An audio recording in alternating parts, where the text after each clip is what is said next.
John Wesley Hardin was a killer. By the end, he confessed to taking the lives of 42 men. Fathers and husbands, brothers and sons, men with families who cared about them. Families who put up money in hopes of finding justice.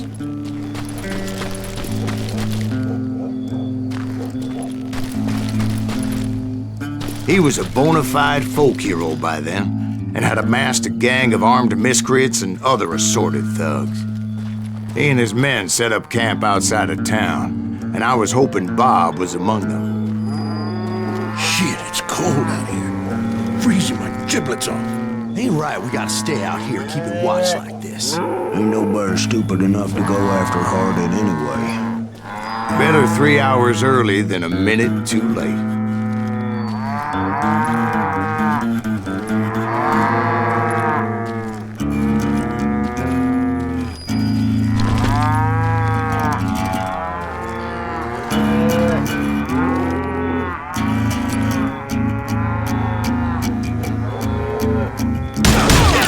Shoot that son of a bitch! They didn't ask why I was there.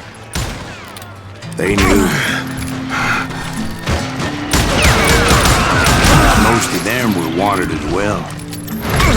I figured Hardin was here somewhere, but to get to him, I'd have to get past his gun hands. And that was easier said than done, as most of them were as foolish and full of bravado as I was. Die already!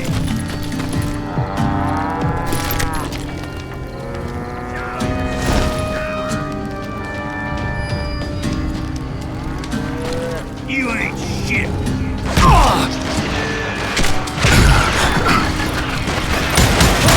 Spill a lot of blood to find out Hardin wasn't in that camp. He was carousing in town with his closest friends. Hardin's boys apparently didn't want me to reach the Bull's Head. Some were hightailing it into town to inform their jefe of my unwelcomed presence.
I wondered if Bob was among them.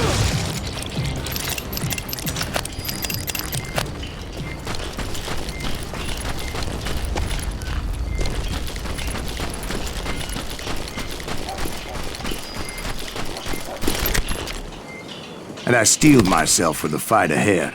For as good as I was, deep down I wondered if John Wesley wasn't just a little bit better.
Before I could test my mettle against Hardin, however, I would first need to dispatch his cadre of hired killers.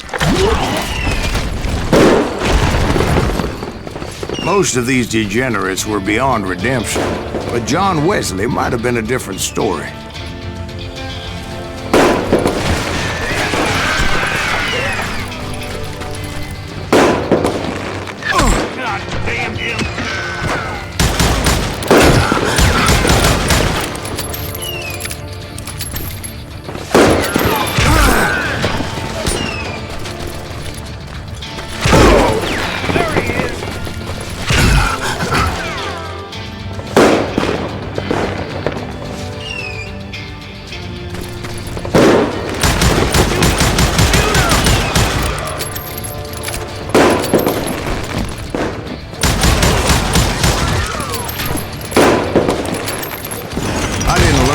Later that night was in fact his birthday celebration.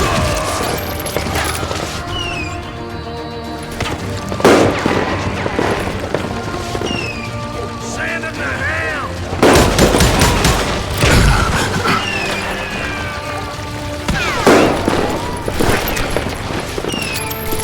Watch where you're shooting.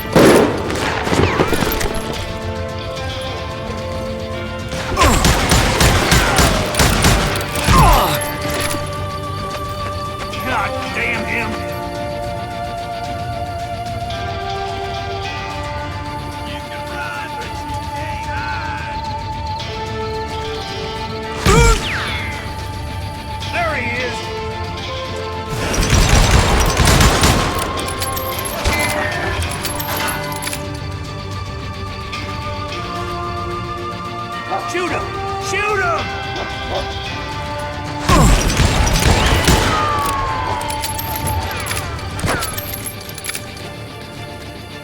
Can't get a good shot at him. Get out of here! Crazy bastard!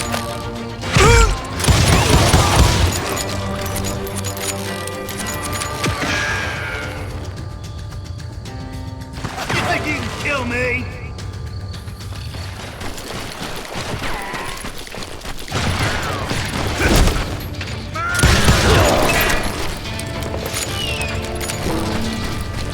Watch where you're shooting!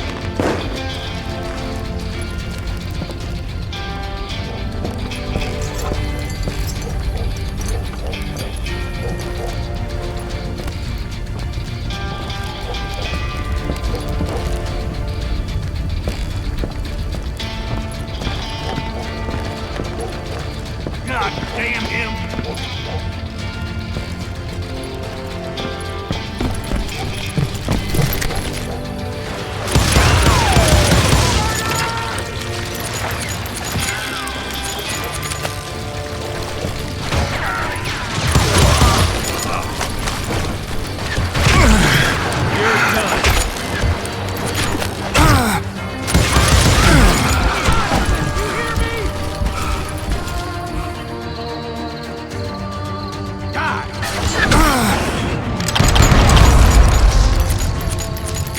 I think I already mentioned that I found Hardin in this very saloon.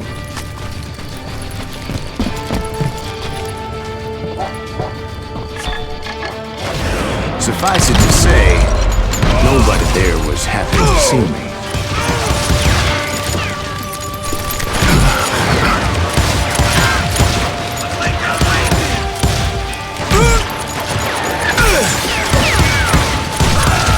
In fact, I felt a certain hostility.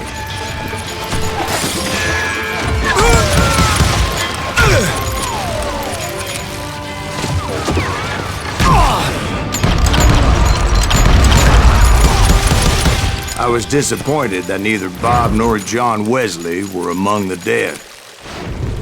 But that was short-lived, as a moment later I was facing down the fastest gun in the West.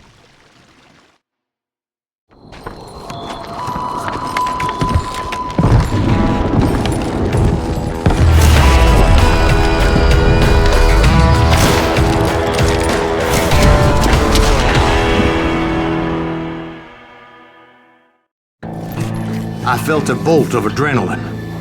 Or maybe that was fear. He was well known for his tricks, and I knew I'd need my own if I was ever to defeat him.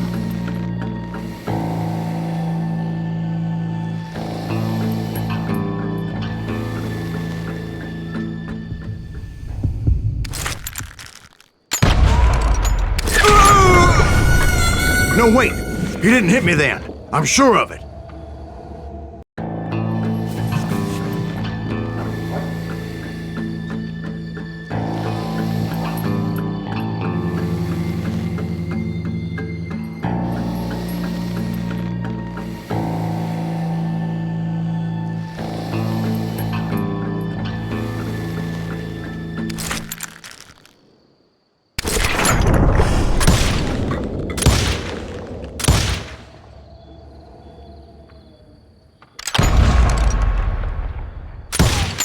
Was faster than grease lightning.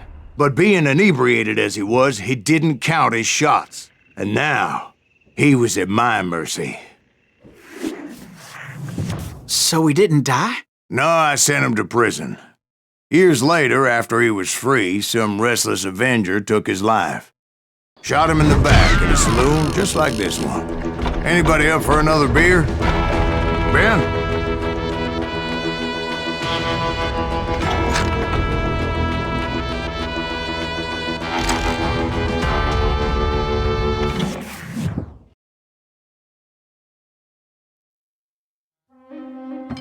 Thank you, darling. Yeah, some say revenge is a dish best served cold. So whatever happened to that Bob guy you were after? Personally, I'd like to hear some of your other adventures. Like, I don't know, did you ever go toe-to-toe with a red man?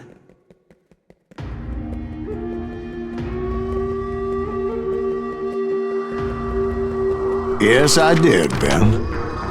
I remember once I was after this renegade Apache, Grey Wolf. Strangely enough, revenge was also his primary motivation.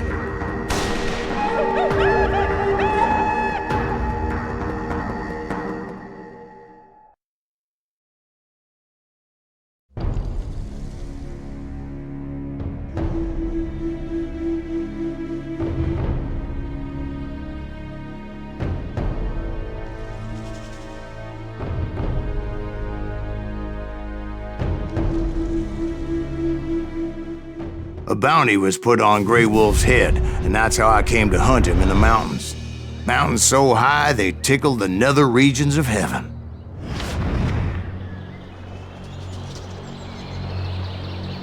Grey Wolf was a Chiricahua Apache medicine man who had led a war party in revenge for a massacre against his people. The U.S. Army had attacked his tribe during his daughter's sacred sunrise ceremony, and the slaughter was unspeakable. I understood his anger, as there's nothing more traumatic than seeing those you love die in a cruel and painful death.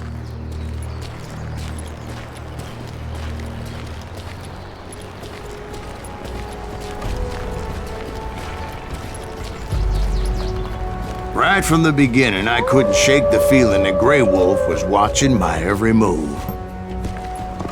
He led a band of young Apache warriors who wanted retribution, and were more than willing to die for him.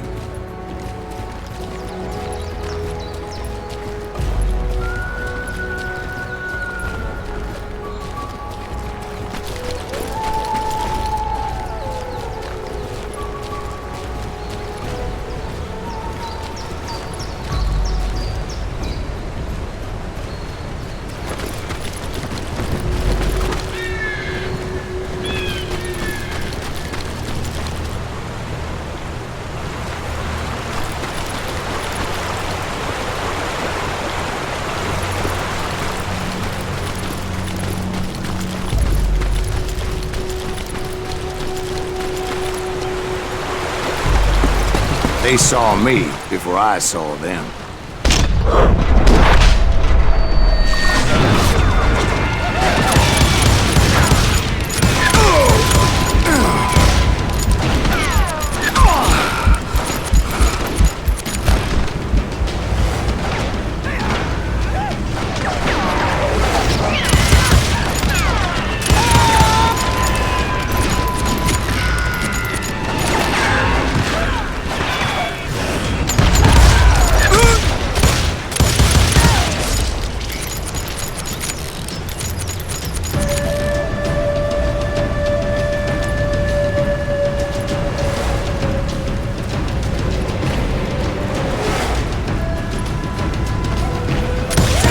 my mind that maybe this wasn't such a good idea.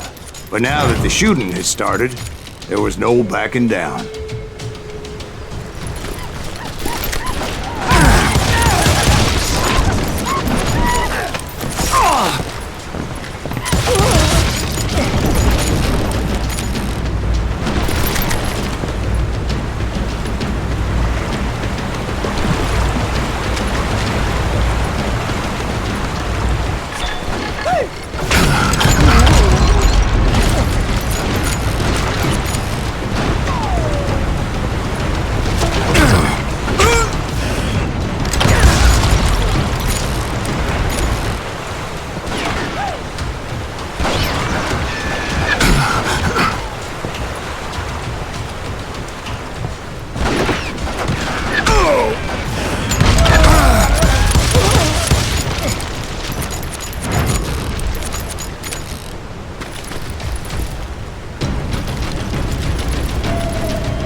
The winter home of the Chiricahuas, and that's why they had retreated there.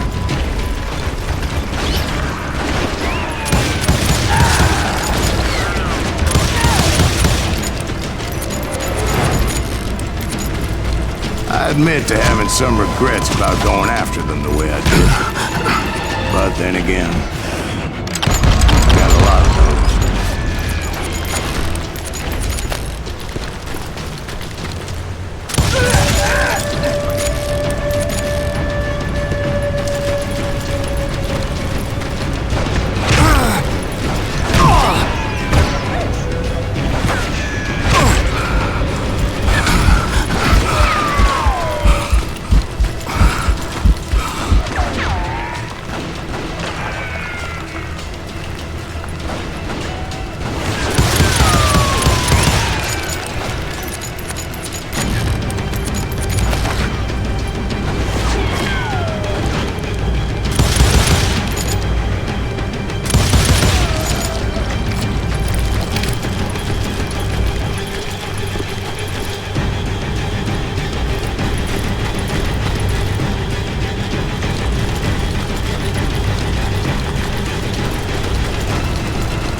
Did you find Grey Wolf?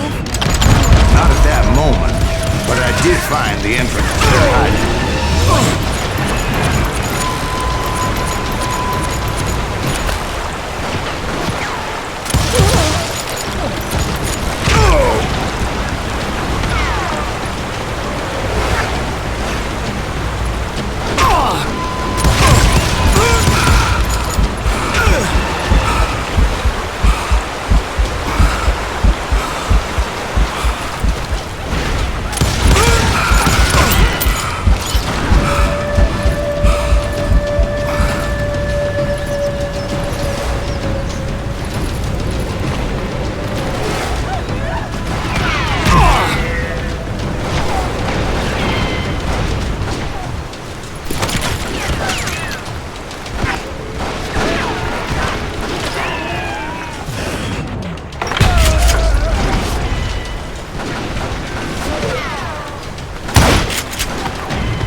A deep crevice that led to a deeper cave. Don't tell me what's in there. Yeah, but it's not out of bravery so much as pure, angry cussedness.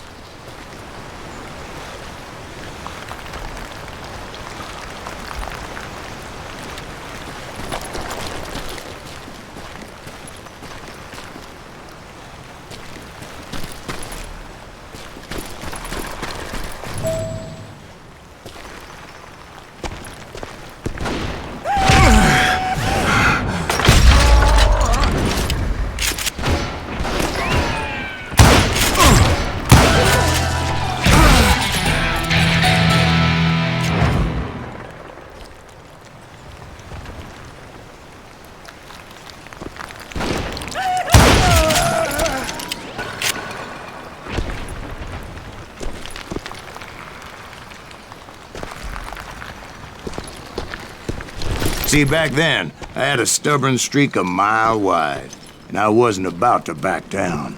So it was like pitch black in there? Actually, it was pretty well lit, as they had torches on the walls.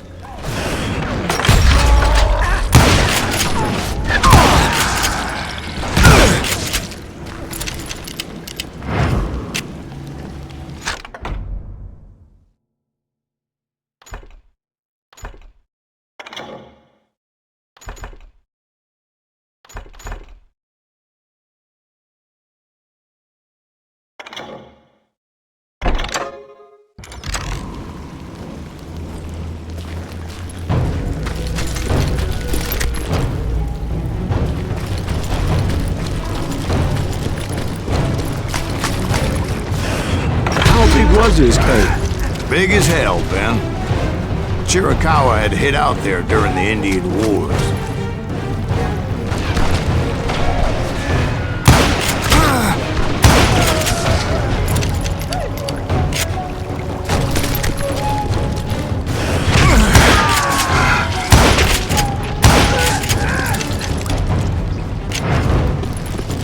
They thought it was haunted with the ghosts of those murdered by the horse soldiers. The cave was haunted with dead Indian ghosts?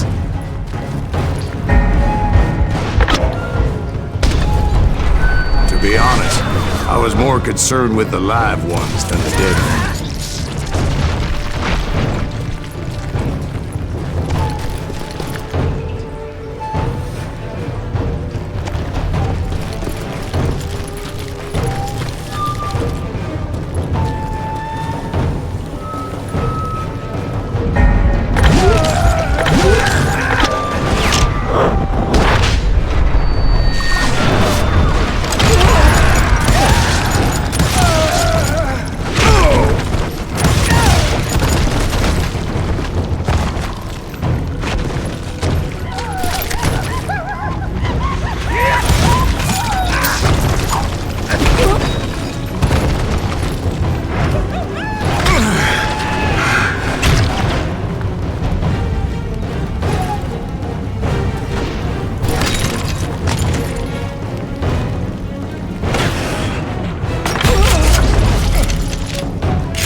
You know so much about engines. A few years back, I was married to two Mescalero women. At the same time? Yeah, they were sisters. Polygyny is traditional among the Mescalero. So what happened? Oh, I had to get out of there. Those girls never shut up. Both of them nagging at me all the time. Drove me half crazy. Haven't seen them since. No, I mean, what happened with Grey Wolf? Oh, well, I pursued him into the Cave of Death.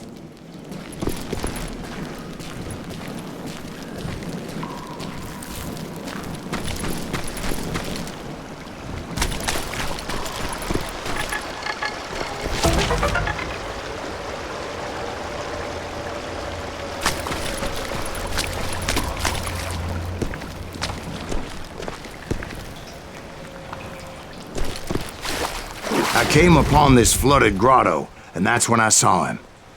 He came to me unarmed and unafraid. His voice echoed in the shadows, and I sensed he meant me no harm. You carry great darkness in your heart, and if you do not release it, it will claim your soul. The sound of his voice put some kind of ancient Indian spell on me. As his story unfolded in my mind. You will come to this place again and kill many more men, and the darkness will grow until it consumes everything that you are. The soul would have no rainbow if the eye had no tears. He said I was a great warrior, a coyote man, unequaled by any other pale-faced warrior, or something like that. The snakes will bite shadows of your past until a venom poisons your heart, and the echo of the song of the dead summons the spirits deep from within the mountains. I didn't quite get what he was saying, but there was definitely snakes. And indeed, his warriors surrounded me and attacked me like hungry wolverines. They couldn't stop me, though, and Grey Wolf wasn't in the mood for idle talk.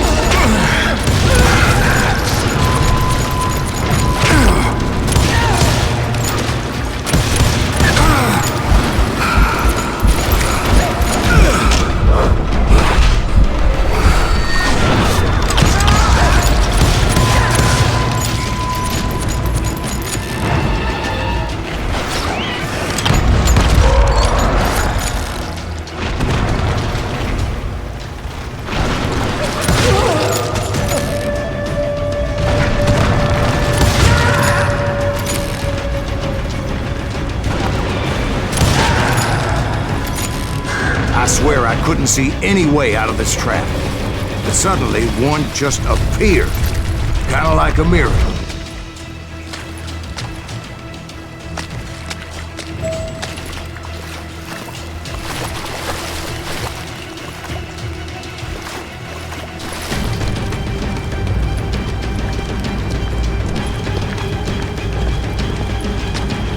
I felt like I would be lost in that damn cave forever.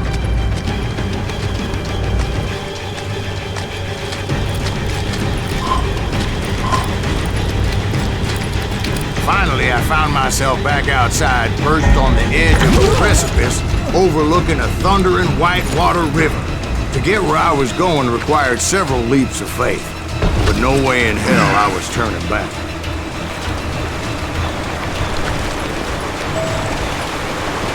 I chased after him, determined to make him explain the meaning of all that mumbo-jumbo. Mumbo-jumbo's right. Are you making this all up as you go? A few details may be fuzzy, brother, but I am relating exactly what happened to me. There were dozens of Apache warriors aiming at me from on high. Dozens? Well, maybe not dozens, but there was a lot of them. At least 3 or 4. Well, more than that, little lady.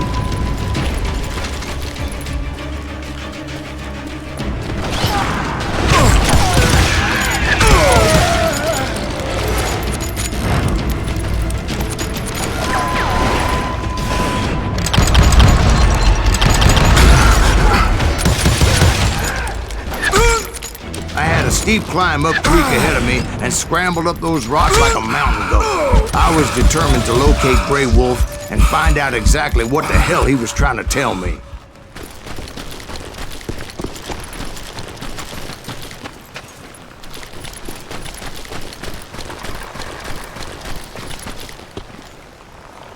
And wouldn't you know it, that crafty son of a bitch led me right into a trap. What kind of trap? Well, son, there had to be at least 100 Apaches surrounding me. 100? God be my witness. Oh, come on. Who are you kidding? Hey, I believe you. Come on, tell us how it ended. All right, but I'm not gonna drag this out. Where were we? You were surrounded by 100 Apache warriors. Well, I didn't take the time to count them exactly, but there were a lot of them.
And in the end, a path appeared before me that I had not seen before.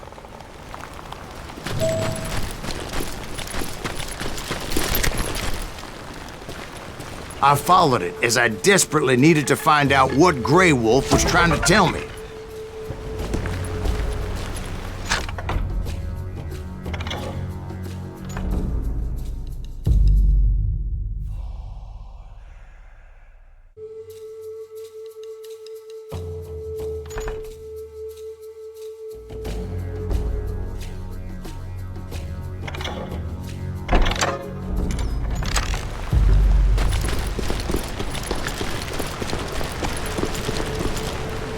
It was like that son of a bitch disappeared into thin air.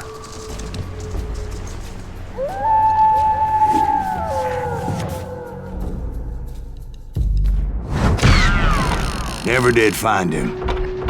And never did collect my goddamn bounty.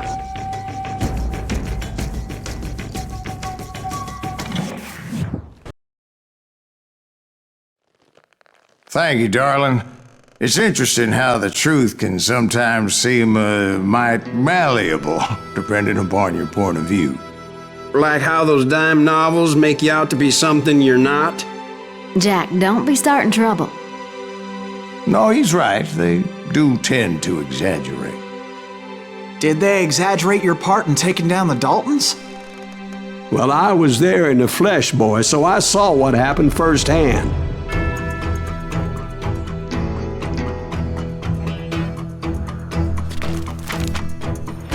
Those Daltons were lawmen once, before they all went bad, robbing banks and trains clear across the territory. Until Coffeeville, of course. I was one of the citizens who took up arms that day. Fighting on the side of the right? I did my best, sir. We all did.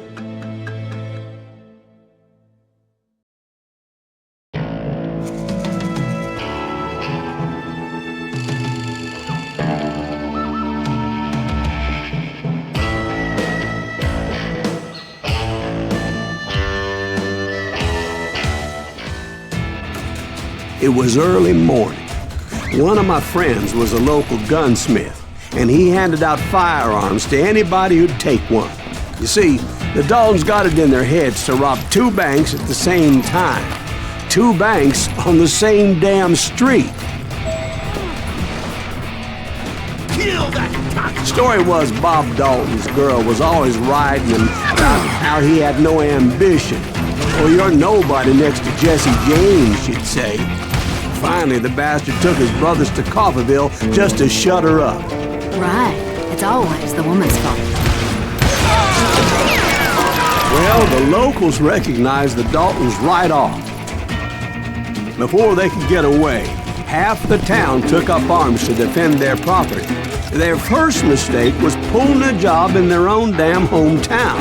The boys grew up in Coffeeville, so everybody knew them. The bank teller tricked them, telling them the time lock on the safe wouldn't open till 9:30. Well, that gave the locals enough time to prepare an ambush for those sons of bitches. Hey, we got us a hero. What's the call now?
The brothers paid dearly for their stupidity, but everybody knows they had it coming. There's more to it than that. I read all about that day, so I know for a fact that it went down very differently. First of all, it was high noon. A posse of U.S. deputy marshals were on the rooftop across the street. Get ready, boys. They're gonna make a move. The lawmen had been tracking the Daltons for months, and now they finally had them dead to rights. Those boys had a reputation as stone-cold killers. The marshals took every precaution, knowing they wouldn't go easy. Among them was a bounty hunter feared by many a lawbreaker. The marshals tried to get the Daltons to surrender. They'll give up eventually. We just gotta wait the son of a bitches out. This bounty hunter knew that the brothers were far too proud to ever lay down their guns.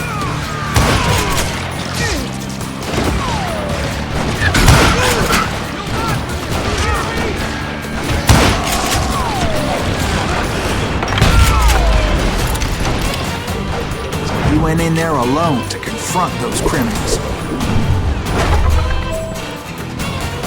One of the marshals shouted, "Where are you going? Are you crazy?"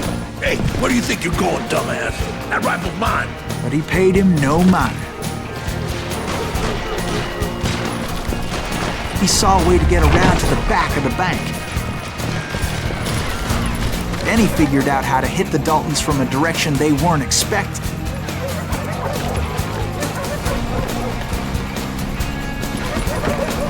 From above. Fortunately, a water tower was right there. A moment later, he was climbing up a steep ladder, laughing at danger as he did.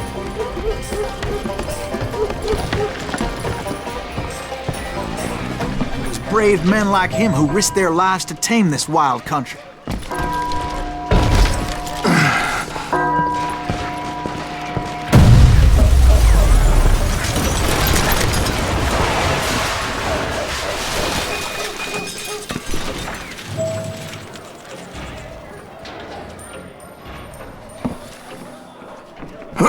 We've got company.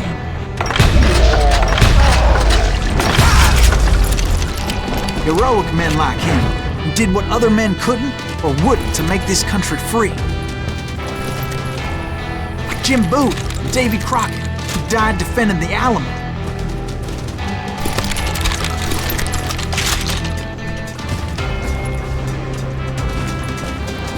Is that Silas Greaves? Son of a bitch!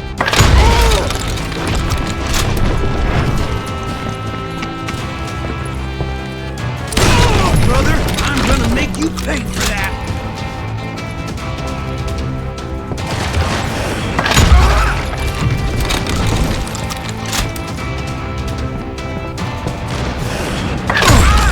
Show yourself, coward!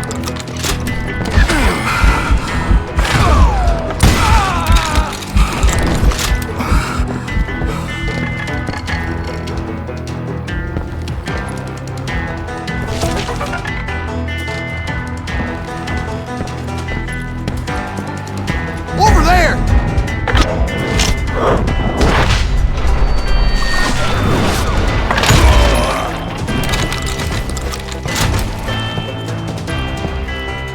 That's Silas Greaves! What the hell? Blam! Blam! He came away victorious, taking down those thieving Daltons.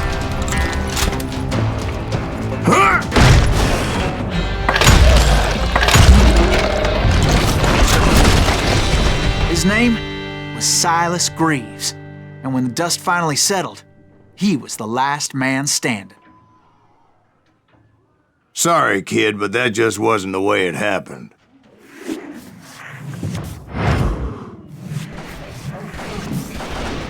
It was early evening, not high noon.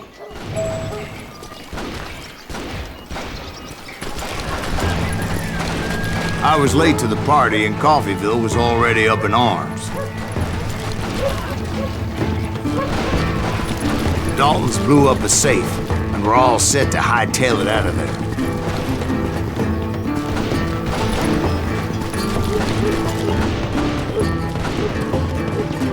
Those pathetic deputies surrounding the bank were dropping like flies.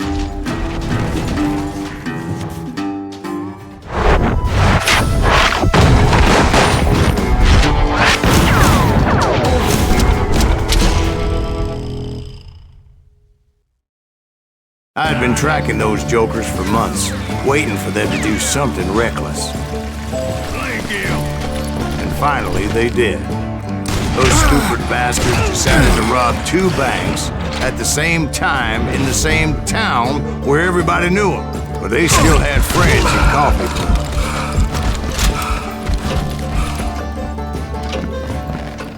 ain't bothering me none.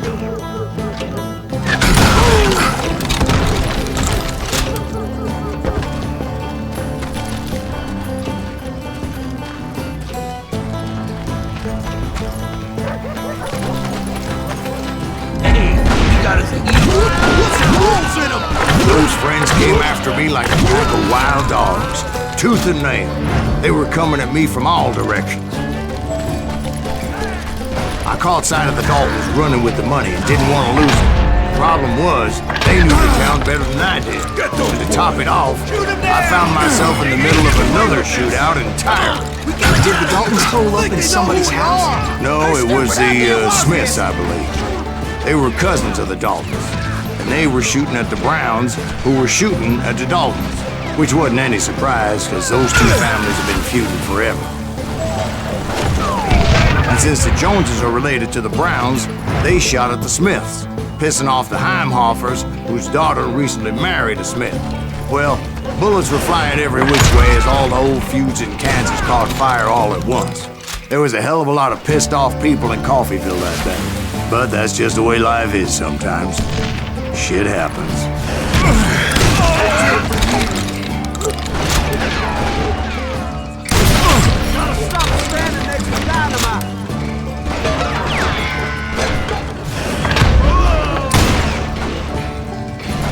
It's you or me. Come out from behind there.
The Dalton boys knew I would never give up.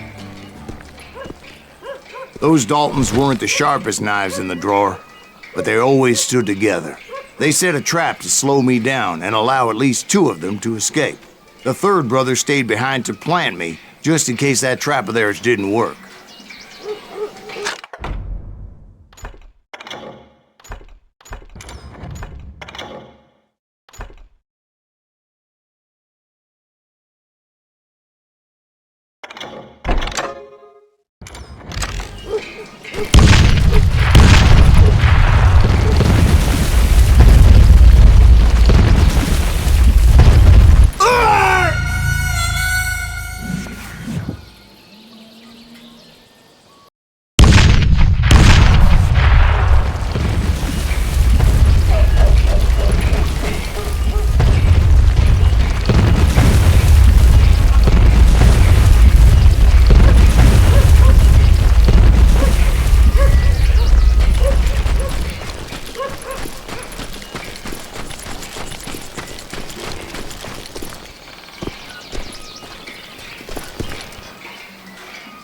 It was Emmett, the youngest, and he decided to stand his ground and face me down.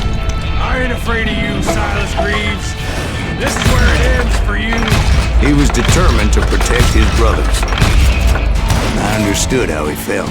Taking me on all by his lonesome wasn't exactly a recipe for a long life. You are dead. Oh, no.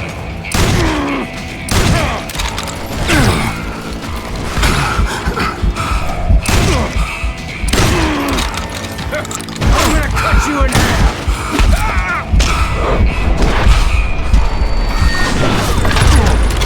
Almost.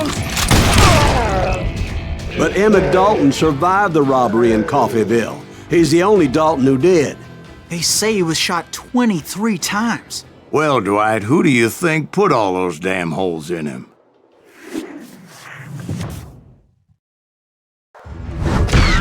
But I have to admit, that boy had grit.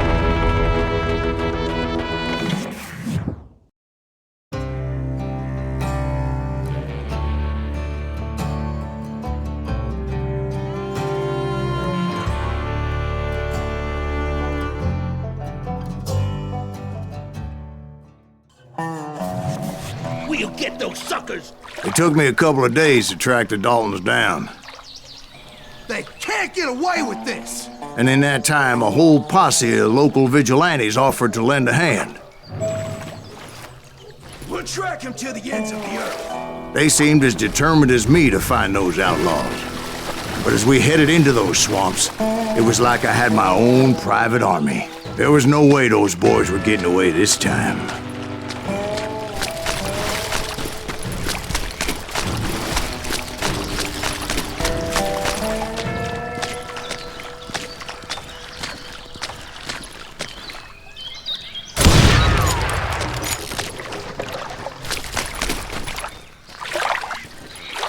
It was early fall, right? Beautiful time of year. At least you had the weather on your side. Not by my recollection.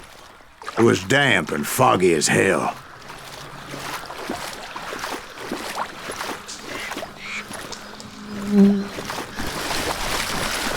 It was tough to stay on a true course, so we kept an eye out for landmarks.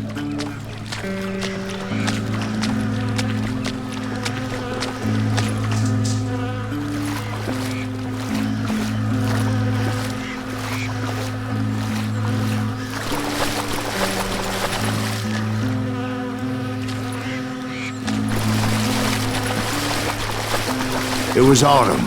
The maple trees were in full color, red as blood.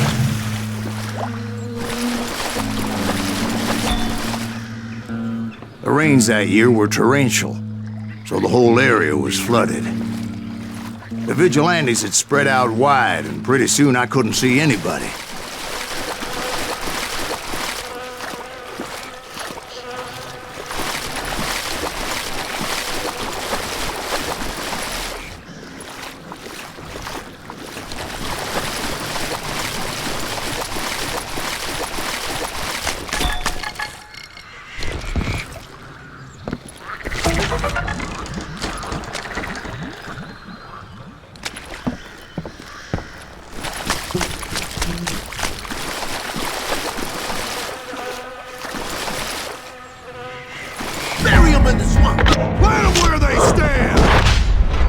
Except for some bitches ahead of me wanted to do me harm. So I had to face them alone. I wondered why my compatriots didn't come running when they heard the shots. I'm done with you!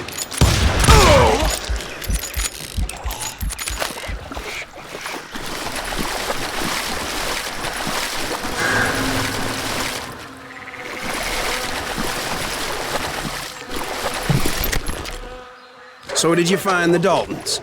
Not yet, but I did have the questionable pleasure of meeting a few of their friends.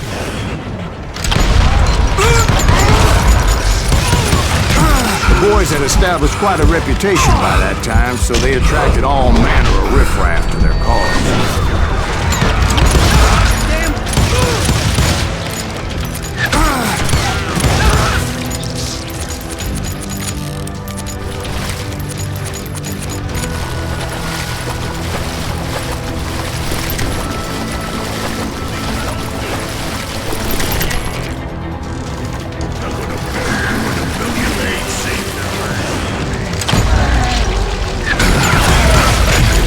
Being I was under serious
Shoot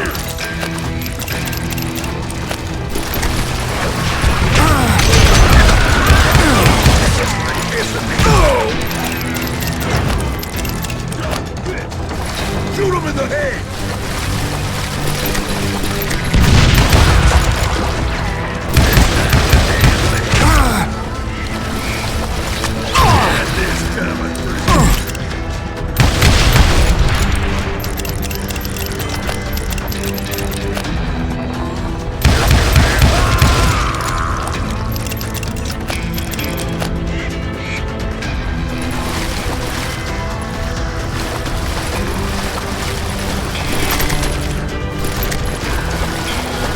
And my reinforcements was nowhere to be seen. Point being, I was under serious attack.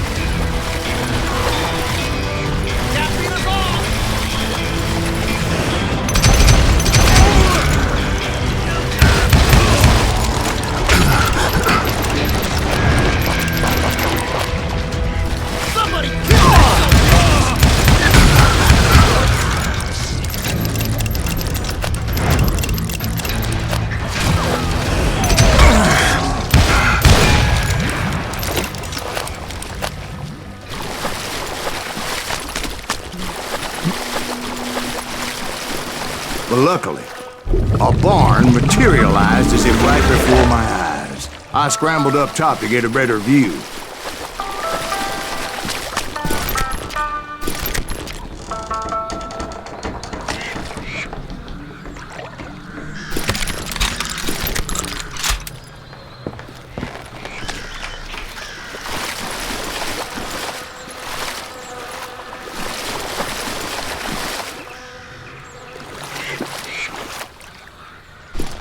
But just ended up falling inside. So, how did you get out? The barn doors was open. About right then, I saw some suspicious characters running for the bushes. Of course, I followed them.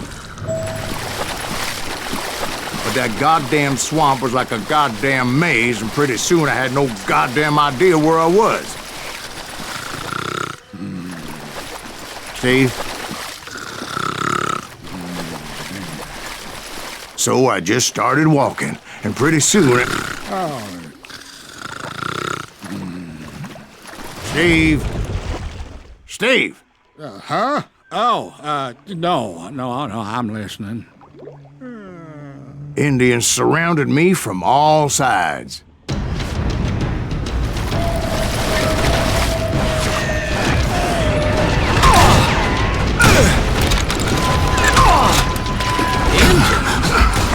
Indians? No. I just wanted to make sure Steve was paying attention. Now, where was I? You were following the Daltons through a swamp? That's right. See, Steve? Dwight's paying attention. No, I'm listening. I was just resting my eyes. So, where was I? The Daltons. Right.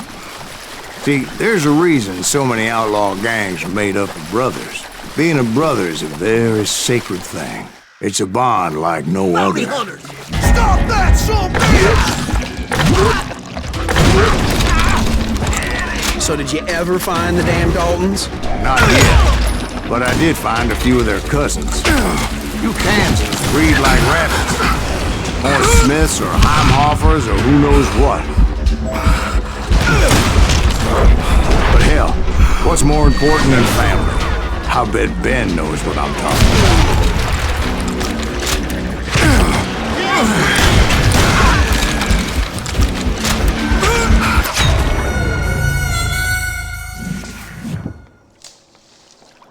Bounty hunters! Stop that, son bitch!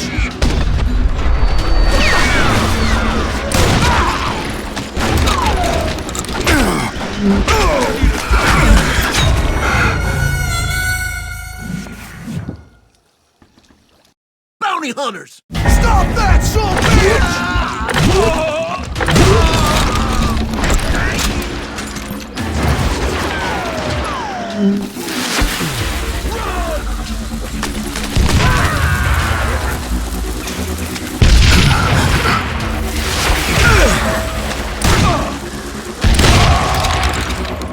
Kill Greaves! Gonna blow you with your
knew those Dalton boys were out there somewhere, standing together against anyone who would threaten them.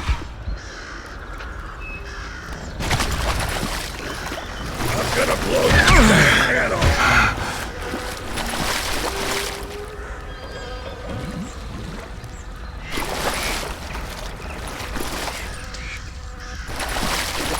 Death is coming for you.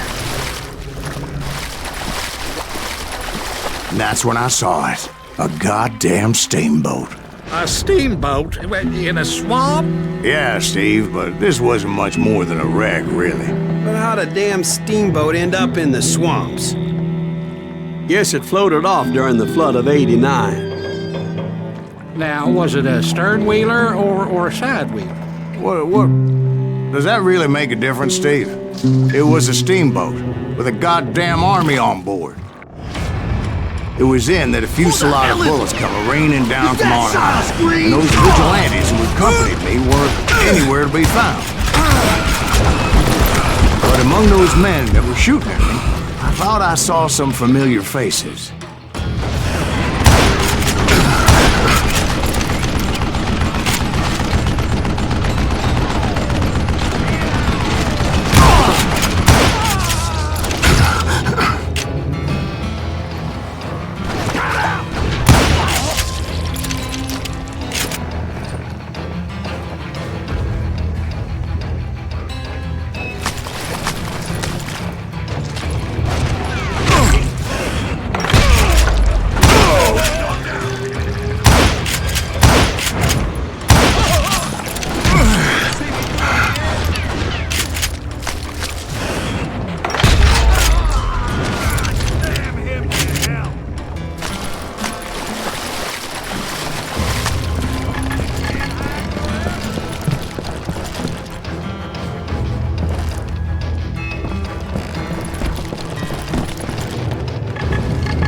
That's it for you.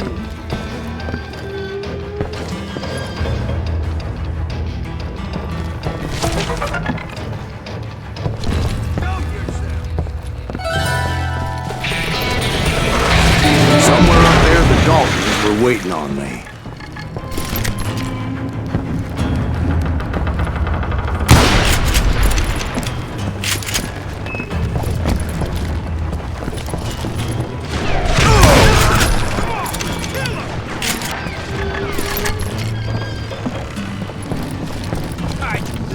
Son of a bitch.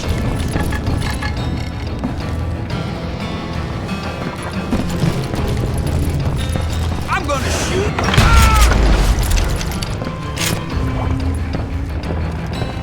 Sounds like you don't give up too easy.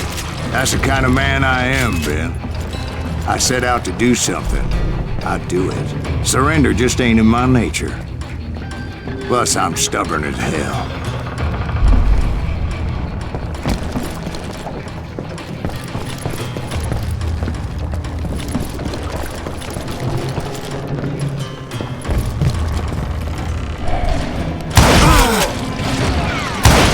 Son of a bitch.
about then, much to my relief, the vigilantes finally arrived. Their leader motioned at a cabin in the middle of the top deck, pointing me directly at the Daltons. I finally had them, after months of dogged pursuit.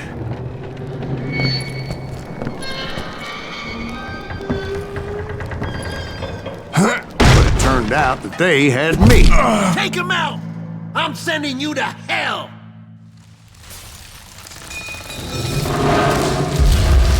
The Daltons had played me like a fiddle. Apparently, the vigilantes were on their damn payroll. They didn't just want to shoot me. They wanted to burn me alive. But finding my way out of a burning labyrinth proved to be quite a challenge. It was a riverboat, right? I mean, it's not like it was a goddamn ocean liner. Well, yeah, but I was in a Did you fight. hear about that ship that's gonna launch next year?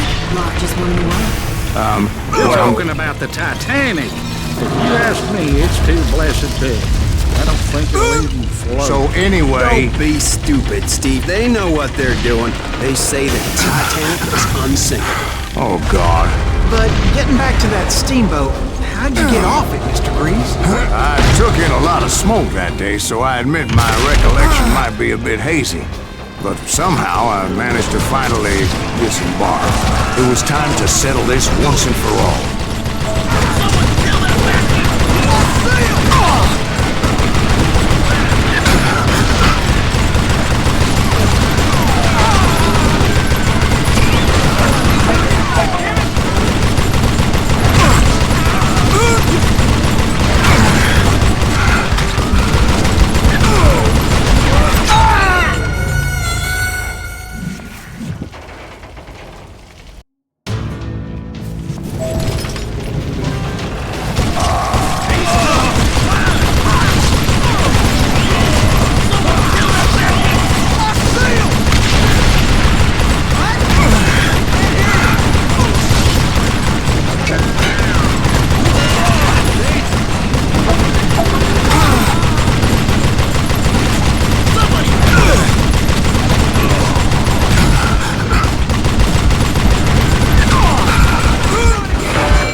Weren't about to come at me one at a time.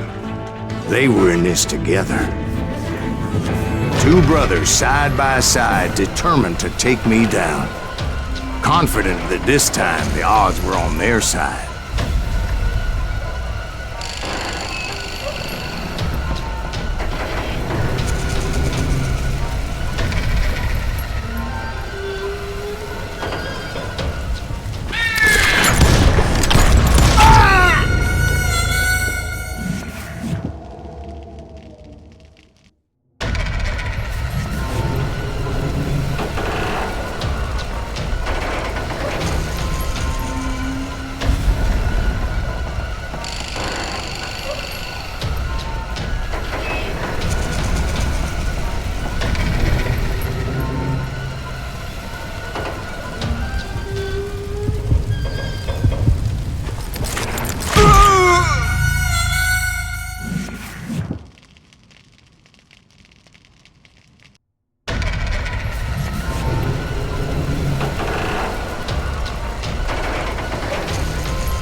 They got it wrong. A sad end for those two. If they'd only known that Emmett was still alive despite his wounds. Paroled 14 years later, he moved to California and sold real estate and lived off the legend of that fateful day. And the tragic death of his two brothers.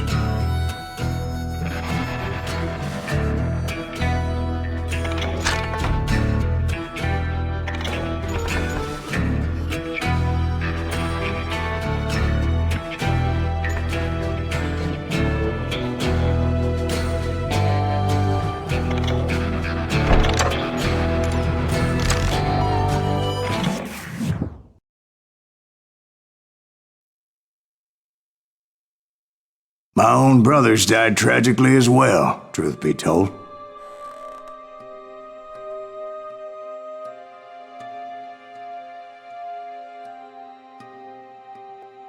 It was 1868, and me and my older brothers were pulling a tidy profit running cattle into Juarez, Mexico.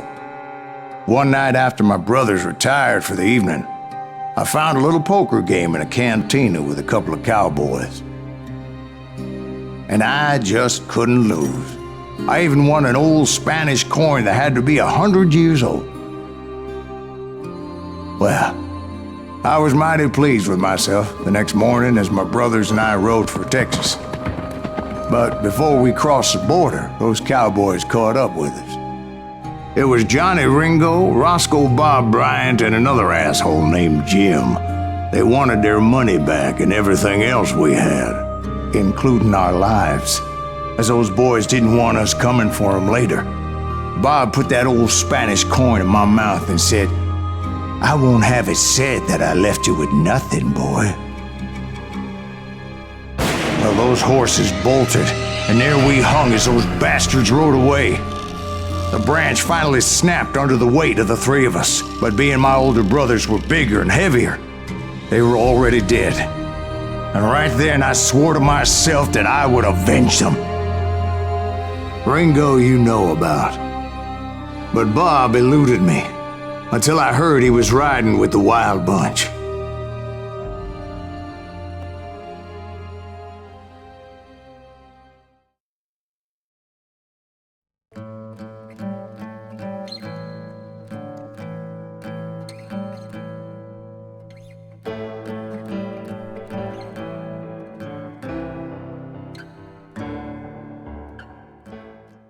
I'd been on their trail for months, ever since they left their hideout in the Bighorn Mountains.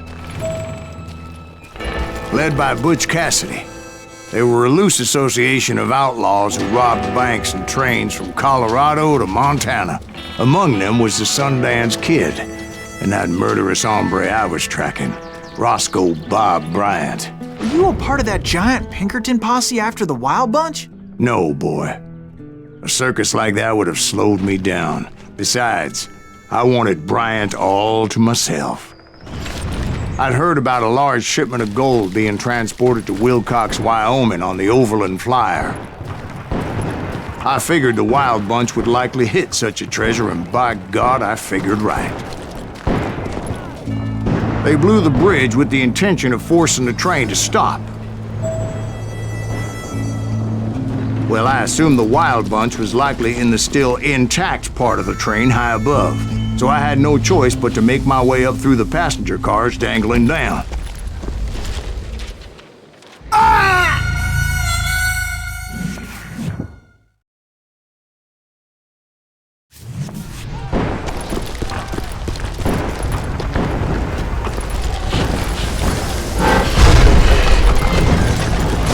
I was determined to make that sumbitch Bob pay for what he did to my brothers.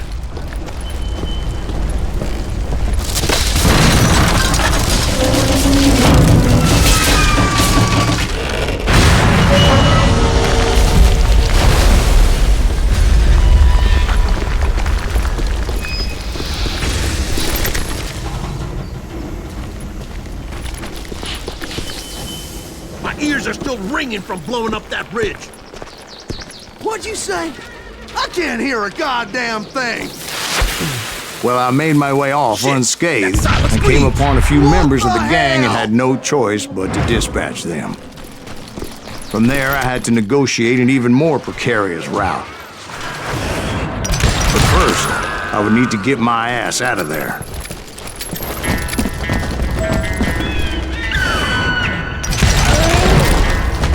I jumped from the frying pan into the fire as the train was clearly fixing to fall. I had found the gang, but in order to find old Bob, I needed to fight my way forward past a whole passel of desperados. Outside, inside, any way I could, I made my way towards my prey. Well, what about the passengers? It was mostly a freight train, as I recall. There were no passengers aboard that day.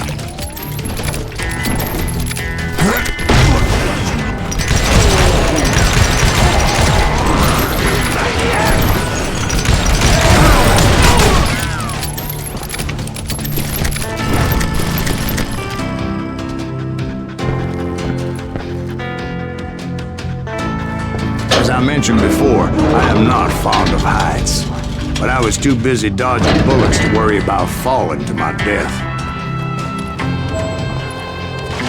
Odds were I was likely to die that day anyway, so I was determined to take down as many of those bastards as I could.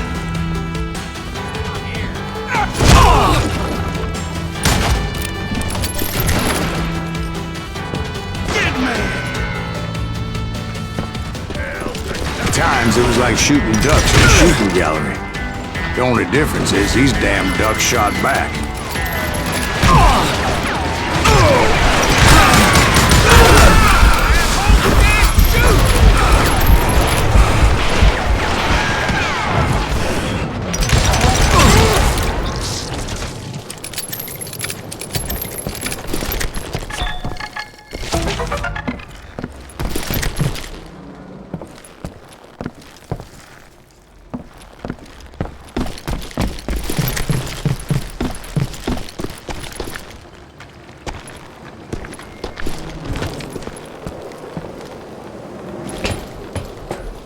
I kept hoping the law would show up and give me a You hand. mean like that giant Pinkerton posse that I read about? Did they come riding in, guns a-blazing to help?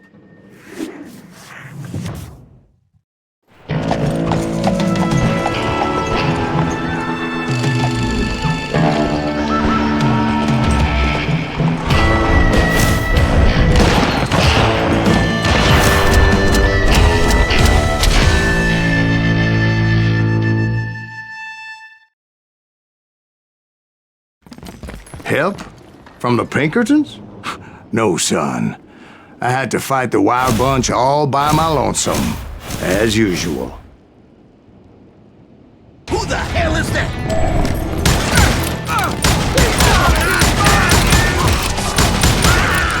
Take cover! Retreat! Retreat! He's killing everybody! He'll kill us all!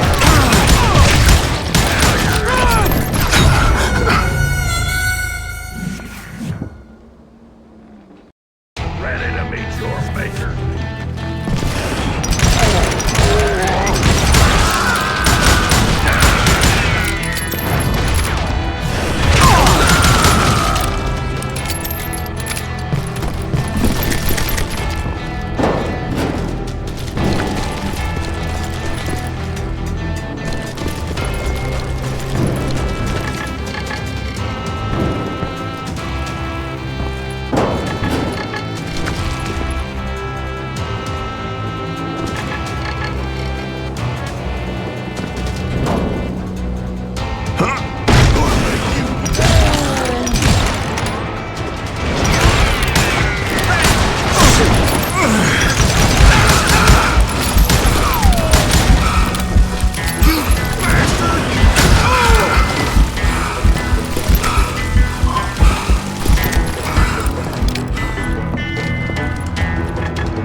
Guess is those dime novels didn't portray this as it happened, did they?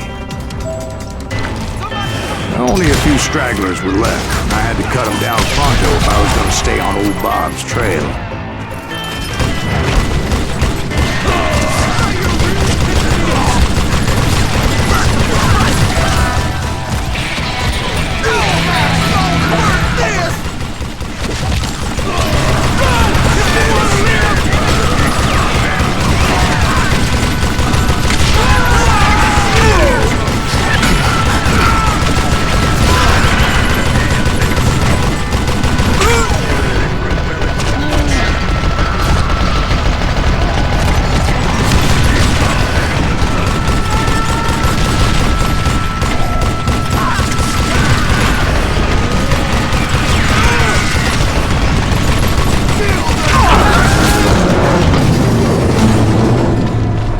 Once I silenced all those guns, I went searching for my nemesis, determined to finally have my justice. But the only survivor who welcomed me was George Flat-Nose Curry. Who was he? The fastest gun in the gang.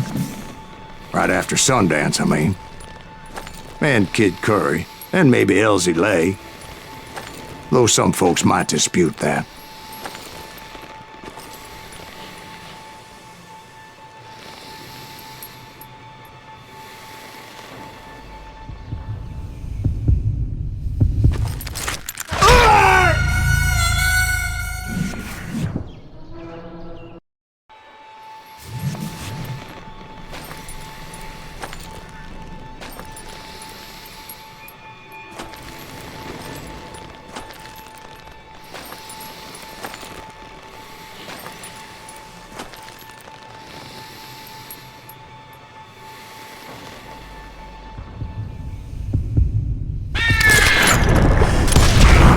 On that very same day, Butch Cassidy and the Sundance Kid decided to leave the Wild Bunch behind and decamped for South America.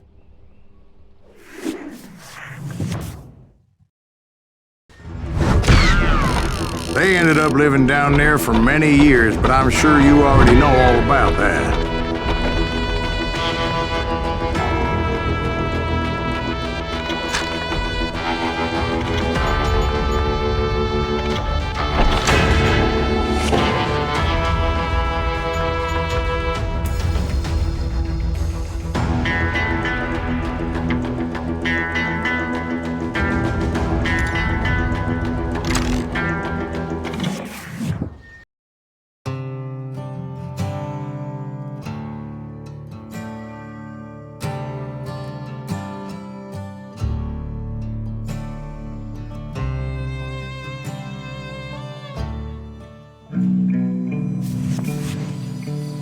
I tried to find Bob Bryant, but it was as if he'd disappeared.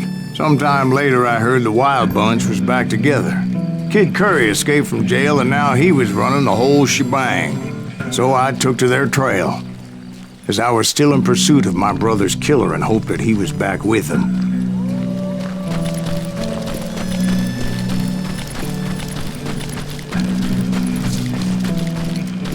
That Kid Curry's kinda crazy, ain't he?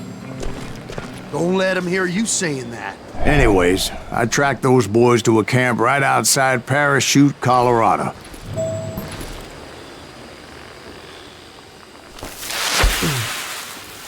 Being outnumbered, I didn't bother with a warning shot.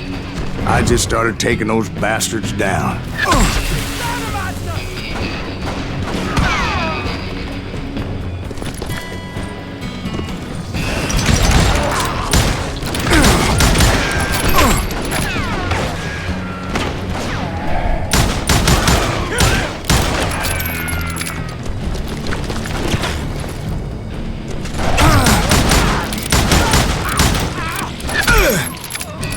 Old Bob wasn't among them, and neither was Kid Curry. I could sense him close by, however, plotting something nasty. I just needed a clue as to their whereabouts. Get out here!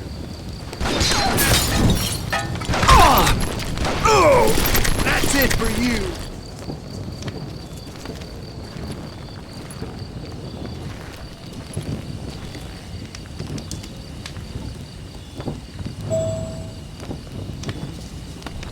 Come out from behind there!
Being outnumbered, I didn't bother with a warning shot.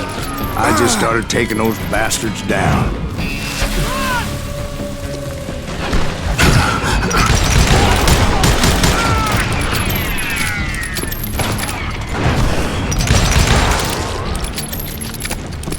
Old Bob wasn't among them, and neither was Kid Curry. I could sense him close by, however, plotting something nasty. I just needed a clue as to their whereabouts.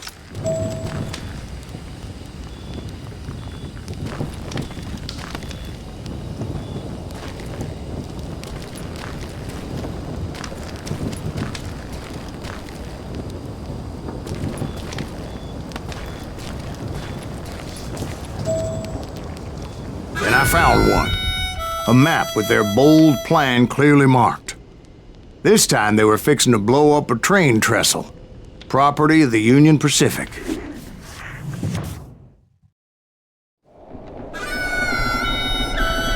The plan clearly indicated how they were fixing to undermine several of the weakest wooden supports.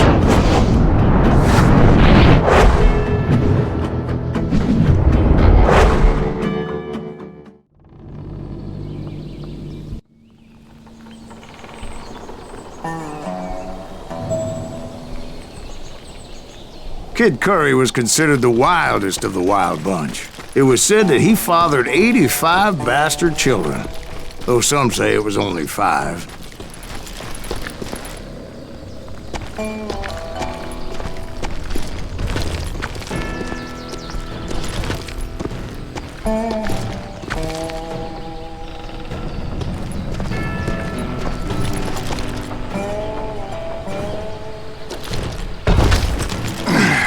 Kid Curry had bragged to a whore how he was gonna rob a train heading to the U.S. Mint in Denver. And that whore, Fat Sally, she told me.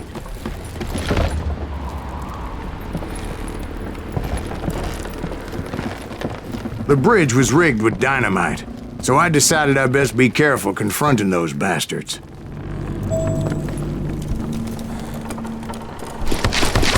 And I made it a point to remove any dynamite that I came across. A moment later, I saw a ladder that somehow had escaped my attention. Don't you blow us up now. Don't worry, I know what I'm doing.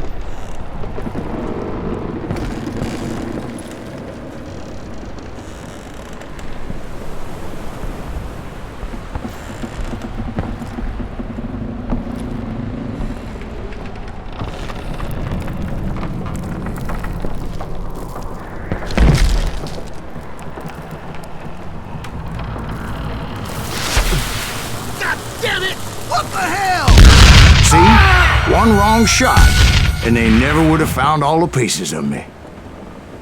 Don't you blow us up now. Don't worry, I know what I'm doing.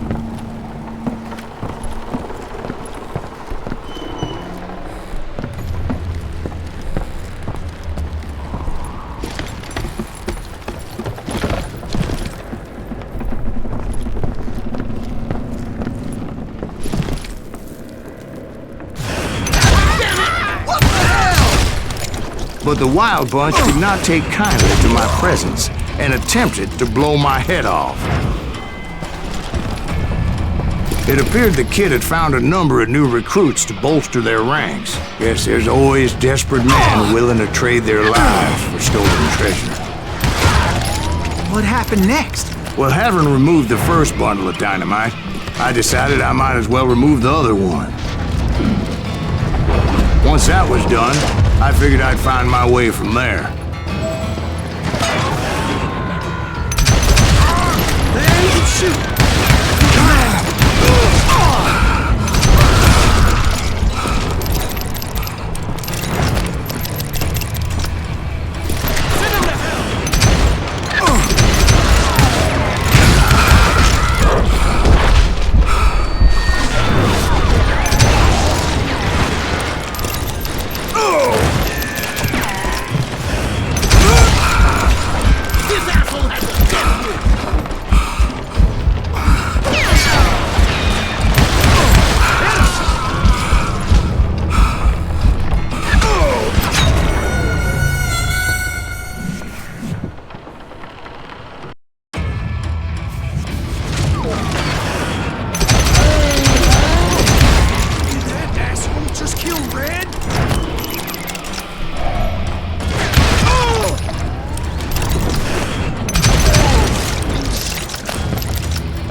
So what happened then?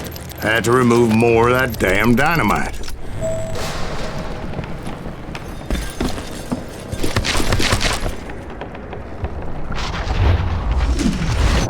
It must have been terrifying trying to make your way across. I was sweating it a bit, but then I noticed a footbridge tied up on high, so I shot the rope.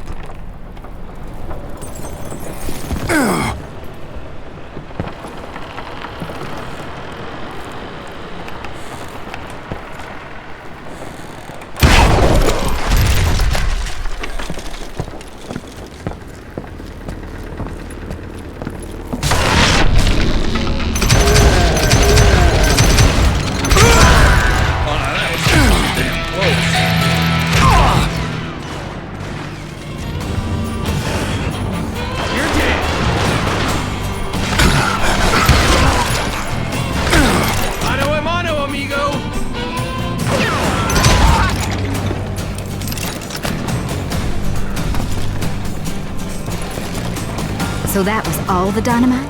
Funny you should mention that, darling. As actually, there was a fourth charge impeding my progress.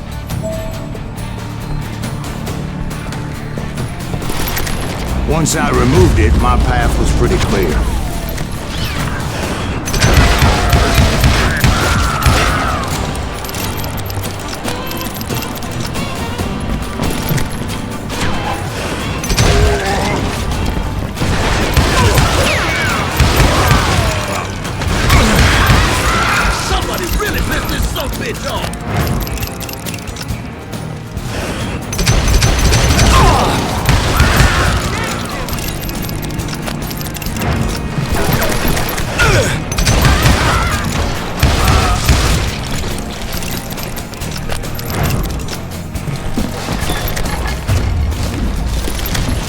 So I proceeded onward. I realized that that way just wasn't gonna work. I needed an alternate path forward.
Luckily, I found a cave, and as I made my way back to the bridge, I saw something that concerned me.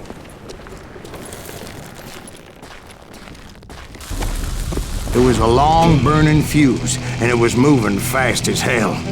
I had to catch it.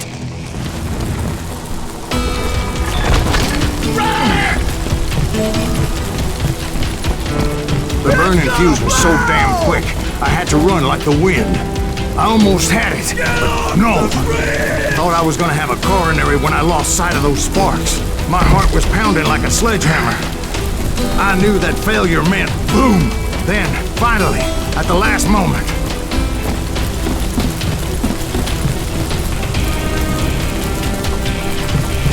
Whew. Of course, I was successful, or clearly I wouldn't be talking to you folks here today. Naturally, I removed the last dynamite charge. Well, it was a touching reunion.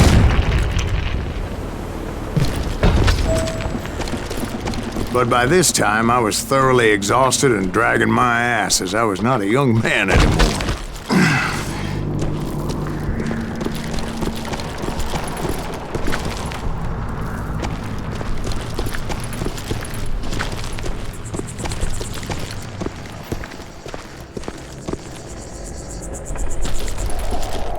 Kill that SOB! Make him bleed! Send him to forget! Finally, I found those boys. Or more precisely, they found me. These crazy ass nuttier than a damn fruit!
Things couldn't get worse.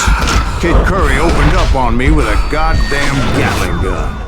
It was hidden in this tunnel and pretty well shielded. You're a son of a bitch!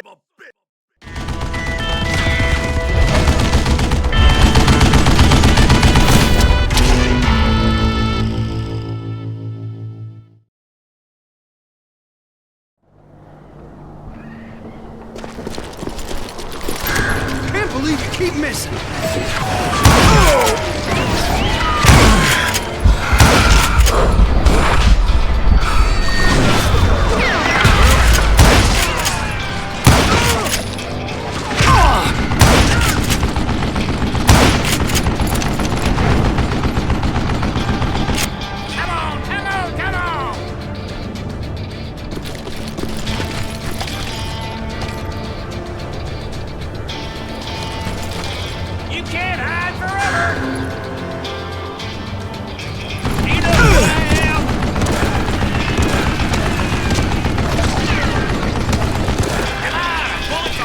Luckily, I had located some dynamite. I still, however, had my work cut out for me. I think he's scared!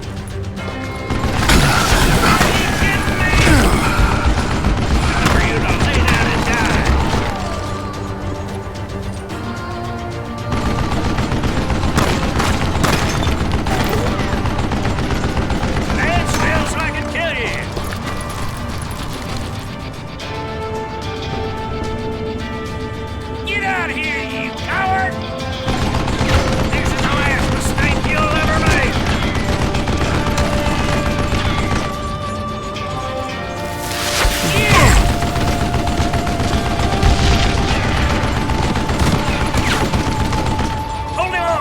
reload! God damn it, I need some help here! Come on, boys! Take this sumbitch out! It's not fair!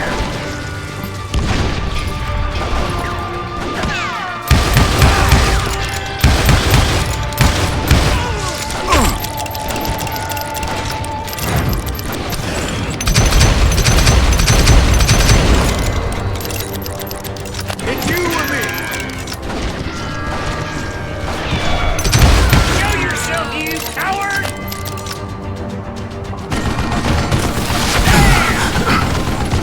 Time for you to lay down and die. Are you kidding me? Stand still so I can kill you.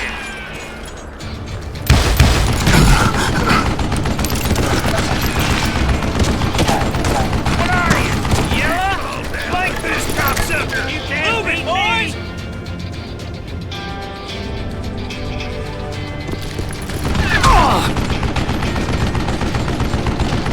You know who I am?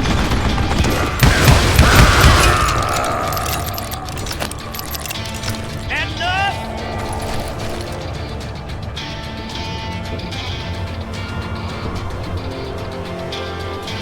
This is the last mistake you'll ever make! Shit! It's not fair! Time for you to lay down and die!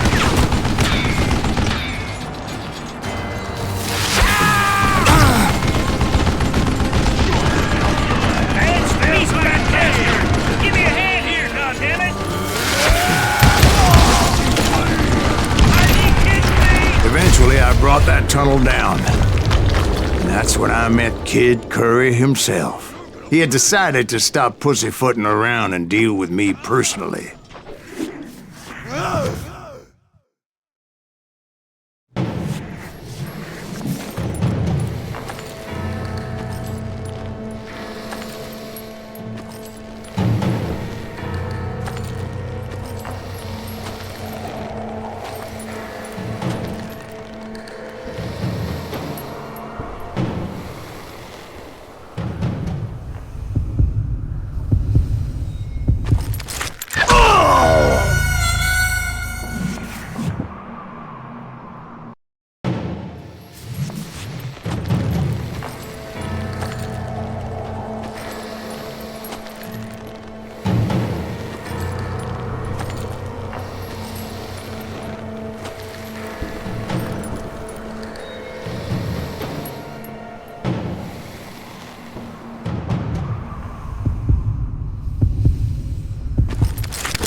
fast as he was, I was just a bit faster.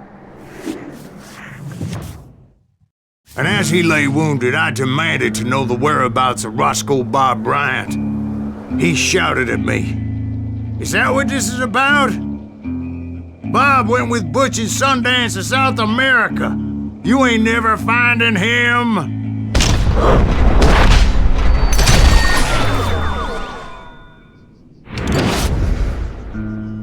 Those were his last words.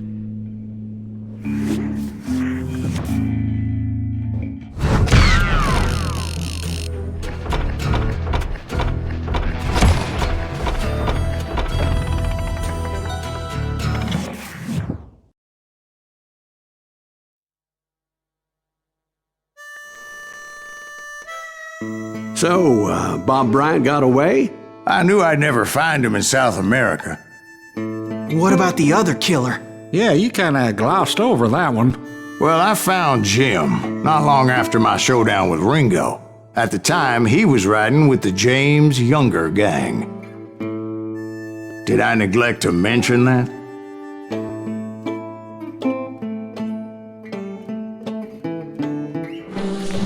Jesse James?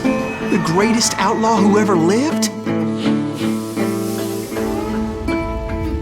Jesse and his kin rode with Quantrill when he raided Lawrence, Kansas, and killed near 200 people, boy. Nothing great about that. And from there, him and his brother went on to rob banks and trains from Kansas to Missouri. Which is why there was such a rich bounty on their heads. 40 grand for both of them, dead or alive. That's one hell of a payday.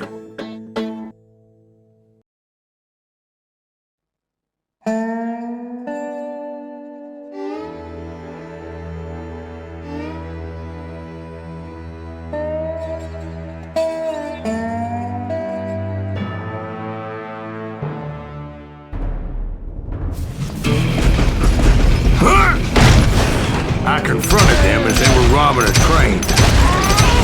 Bullets were flying at me from every which way.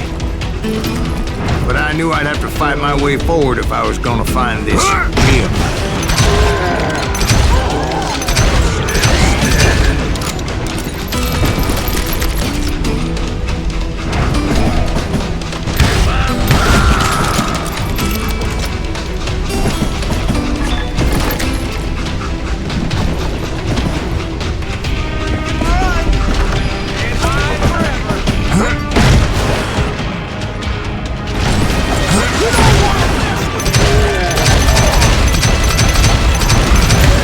Wait a second. Now, how'd they stop this train in the first place? Well, the James boys were experts at this.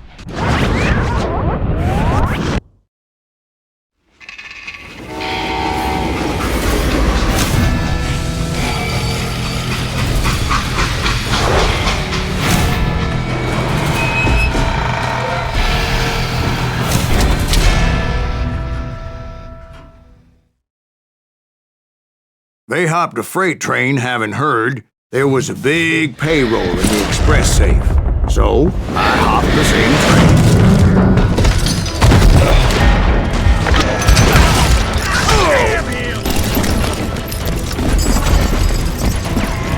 The James Younger gang was decimated after that little fiasco they had in Northfield, Minnesota.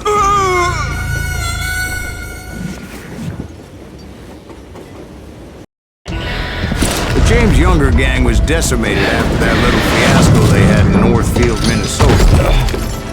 So Jesse needed more men and took on the killer I was after, along with a host of others. I was hoping to find my man and put a bullet in his head.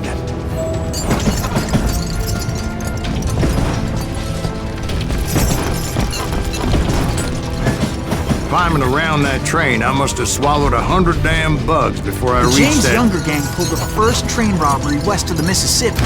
Sounds like you hold them in high regard. Everyone knows they were the most famous outlaw gang ever. And you took them all on by your lonesome. Again. I'm finding this all a little hard to swallow, friend. Well, maybe you need to wash it down with some whiskey. By the way, did I mention that that train was flying down those tracks like a bat out of hell?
Where would I find the gentleman's facilities?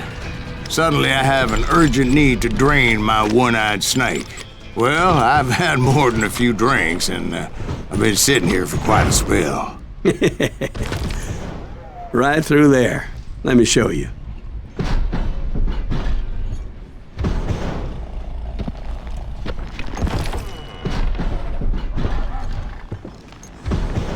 I never heard so much malarkey in my life.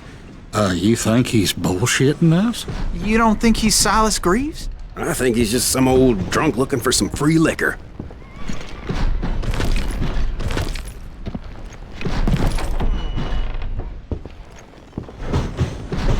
I don't know, Jack. I think I believe him. You don't think he met Jesse James? Oh, you gotta be kidding me. That story makes no sense at all. Jack. I mean, you gotta be 2 bricks short of a load to believe that cock and bull story. I don't agree. Jack, lay off the bar. But you seriously think that tired old man went toe-to-toe with Jesse James? Well, that's better. Did I mention that this Jim was married to the infamous Belle Starr? Of course, I didn't learn that until later. Anyway, I made my way forward the best I could. Around the sides, over the roof.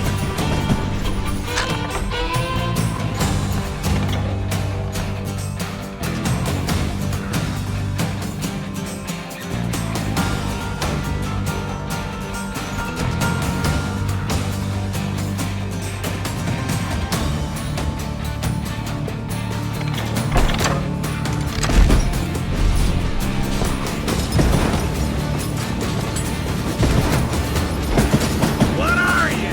Yelling?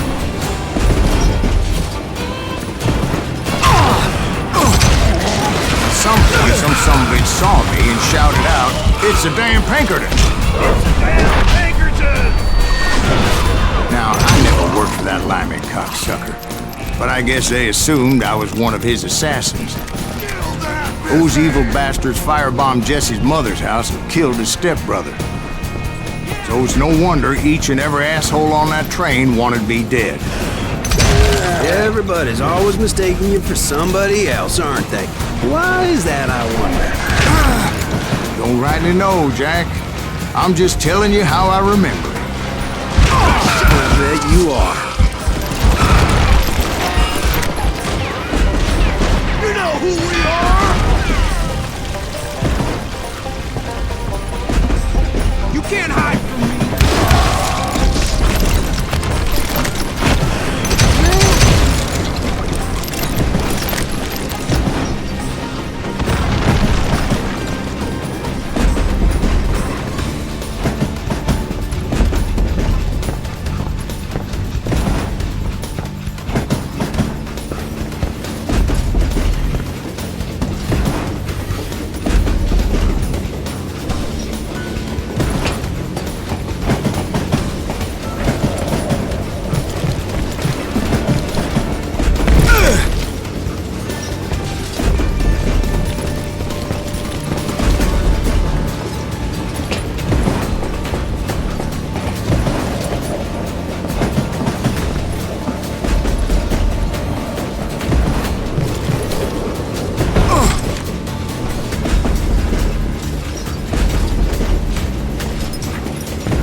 It was definitely safer on the inside of the train.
came across a flat car piled high with logs and had to come up with a creative way to make my way forward.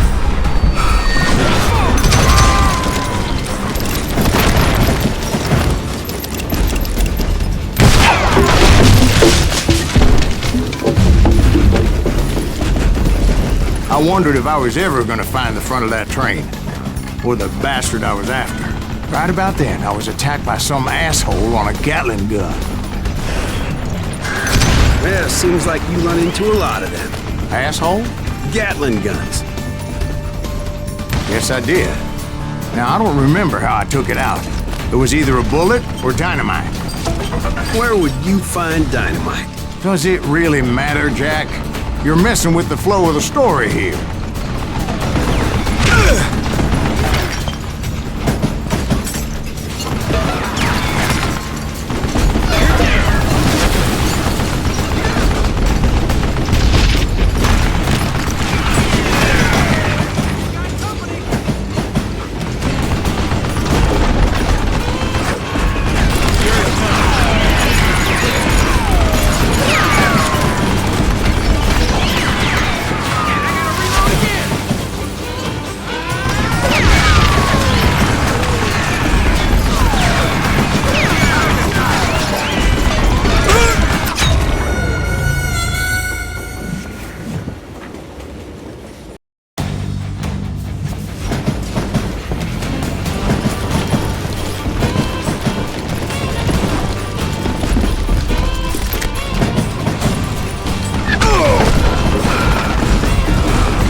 Right about then, I was attacked by some asshole on a Gatling gun.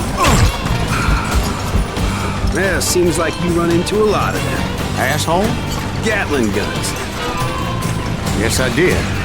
Now, I don't remember how I took it out. It was either a bullet or dynamite. Where would you find dynamite? Does it really matter, Jack? You're messing with the flow of the story here.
Right about then, I was attacked by some asshole on a Gatling gun.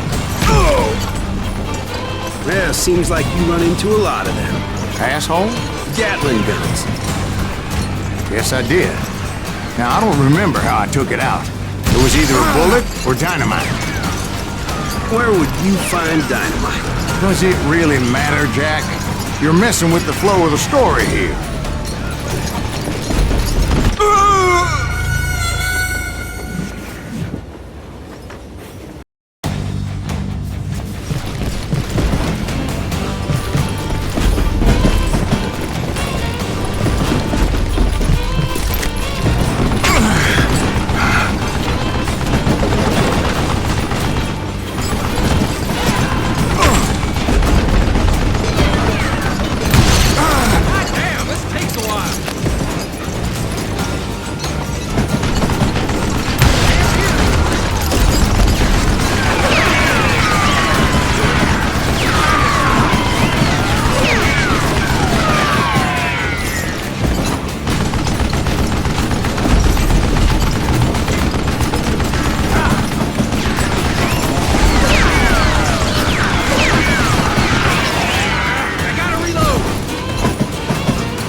I was looking for Jim and shooting any son of a bitch stupid enough to get in my way.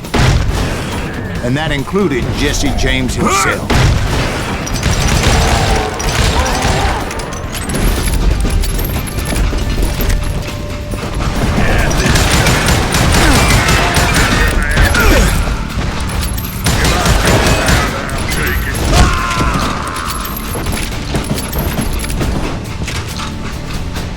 There sure were a lot of men determined to die that day.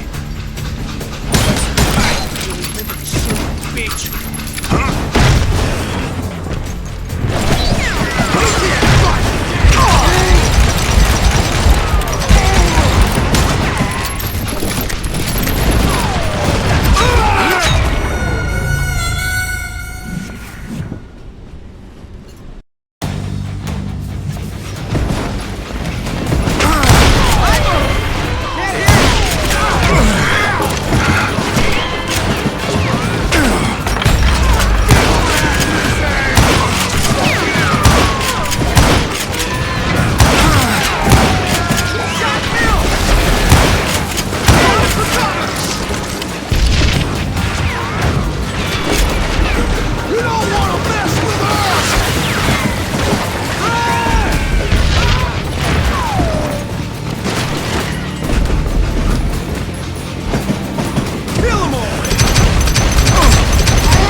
I was looking for Jim and shooting any son of a bitch stupid enough to get in my way.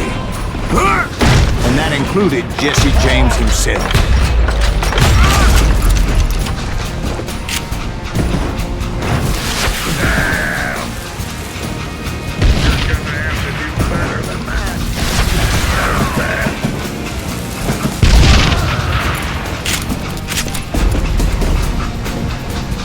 There sure were a lot of men determined to die that day.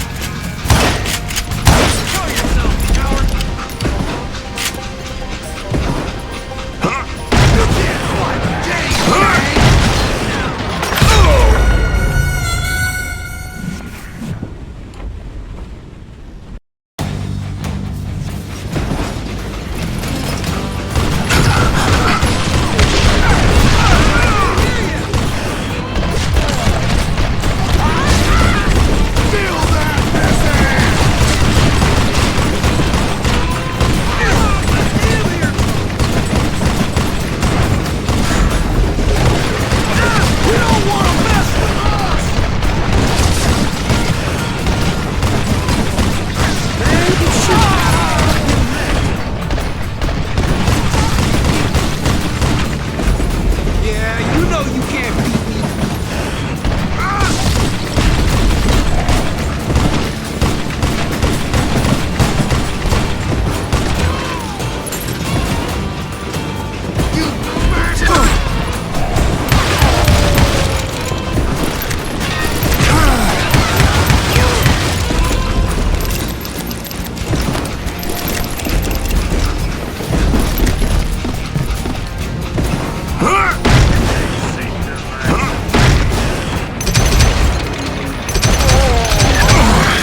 It was then that Jesse detached the express car from the rest of the damn train. I could see Jesse waiting for me, fixing to kill me so he could get away with all that money.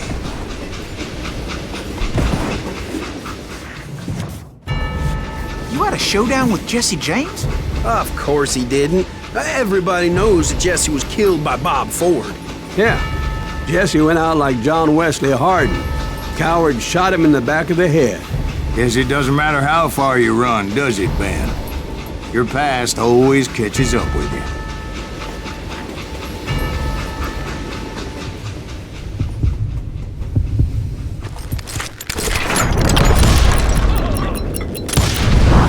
Yeah, I didn't kill Jesse James. Just wounded him bad enough to convince him to hang up his guns. What about that Jim fella? What happened to him? I figure he was up front with a gun to the engineer's head. That bastard slipped away again. I'll tell you how I got him. But first I need to wet my whistle.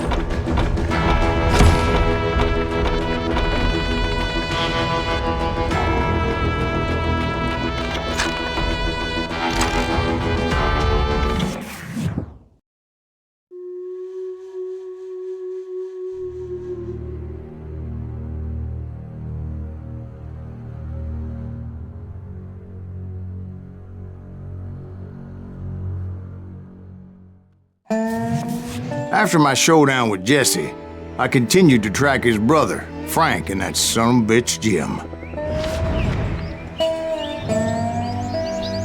I followed those bastards into the high mountains as they were going to ground. What mountains would that be? Somewhere in the Ozarks, I believe. The perfect place to hide out from the authorities. In fact, before I could find them, some Indians who fled the res and were hiding out from the military found me first. They probably thought I was a cavalry scout and didn't want me telling the military where they were. Injuns? Yeah, they could have been Cheyenne. There was all sorts of renegades roaming the landscape back then.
Hey, how about another whiskey, Ben?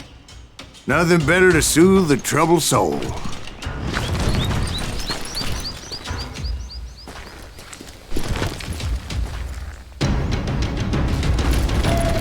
Now, where was I? Indians, right. I had more than my share of run-ins with the Red Man. Like that time, did I tell you about Grey Wolf? Yes, sir. You did. Of course I did. In fact, I could still remember that old medicine man's words to me. Jesus Christ, we're back to that again? You carry great darkness in your heart. It will claim your soul. You will come to this place again and kill many more men.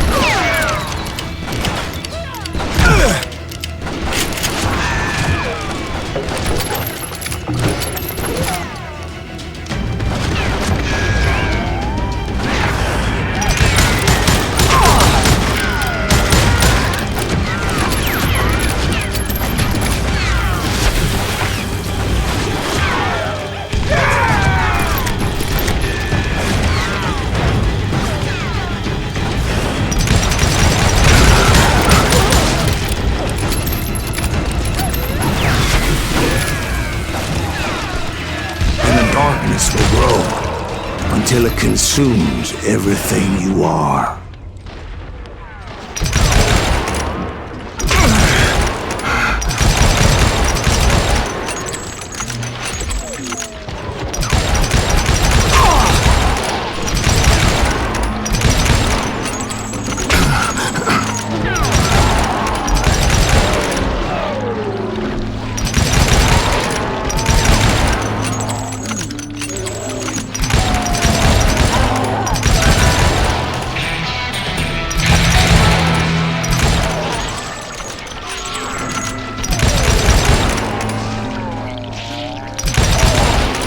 So, did you ever find it? Who? The man you are after. Let me ask you something, Ben. You ever think about death? Mr. Greaves, are you all right? Ooh, death. Oh, death.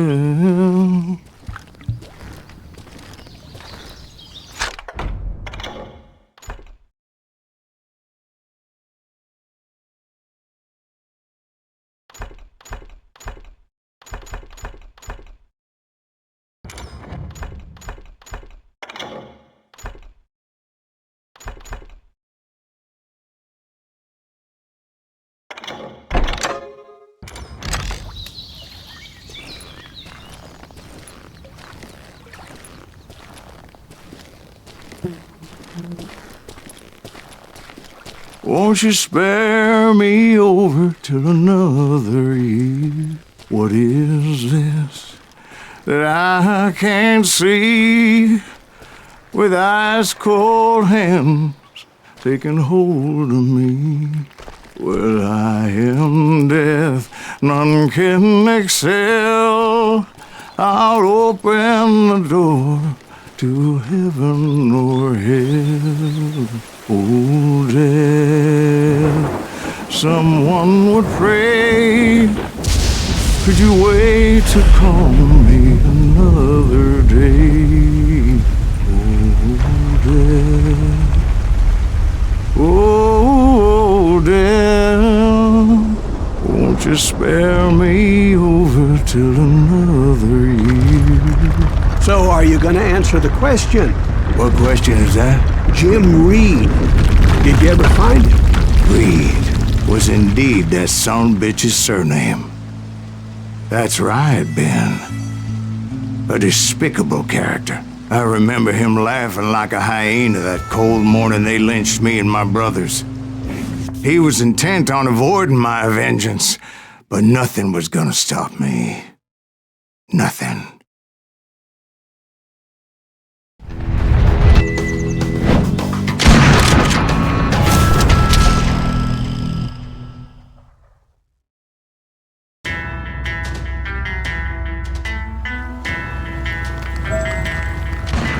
I finally did track those outlaws down. They had long rifles with scopes and were well positioned to pick off any poor soul who came anywhere close.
I'm guessing Frank James believed I was responsible for the demise of his brother Jesse. I couldn't really disagree with the man, as I thought Jesse was dead then as well.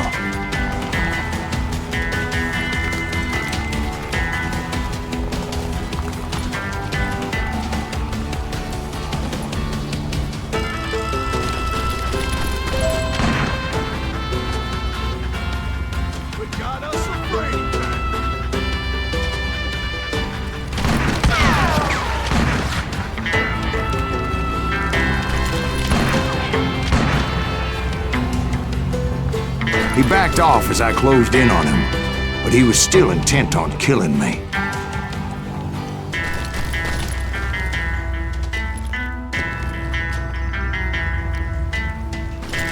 And when I closed in on him again, he backed off again, looking for a better angle on me.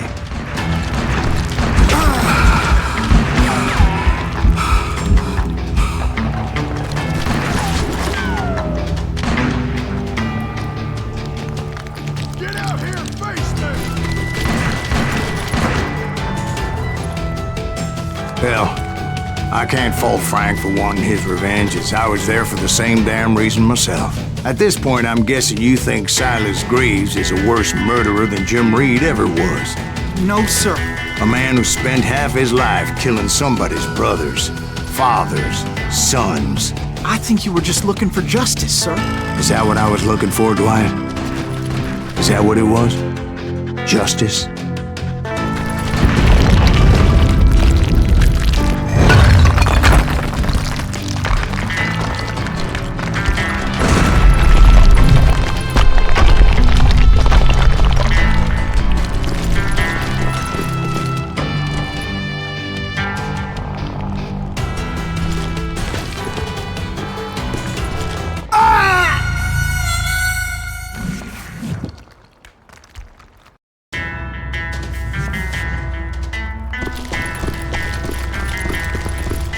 Isn't that why you were hunting the James gang? James gang. Right. I finally found Frank holed up in his mountain cabin, and he was determined to have me dead. It was a pitched battle that could have gone either way. Luckily, I had some dynamite in my possession. Dynamite? On your person? A few sticks, just in case. It's always good to be prepared. Right. I'm just laying out the facts as I remember them, Jack.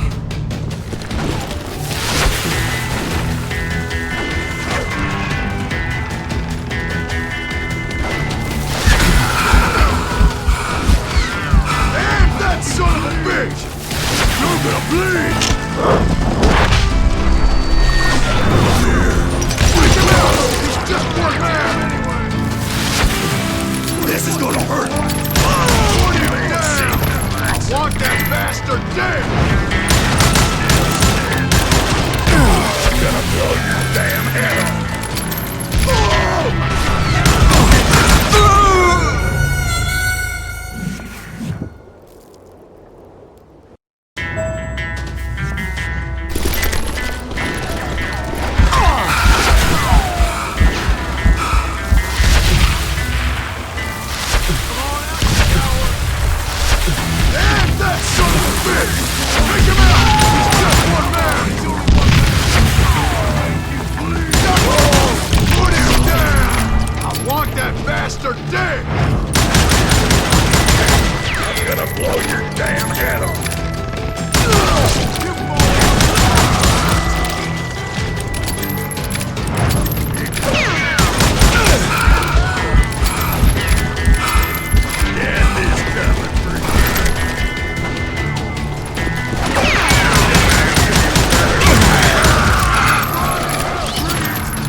Shack? Well, it went tumbling right off that cliff. With Frank James still in it? Yes, sir. But Frank James is still alive. living in Missouri, showing folks around the family farm for 25 cents a tour. I didn't say he died in the fall, now did I?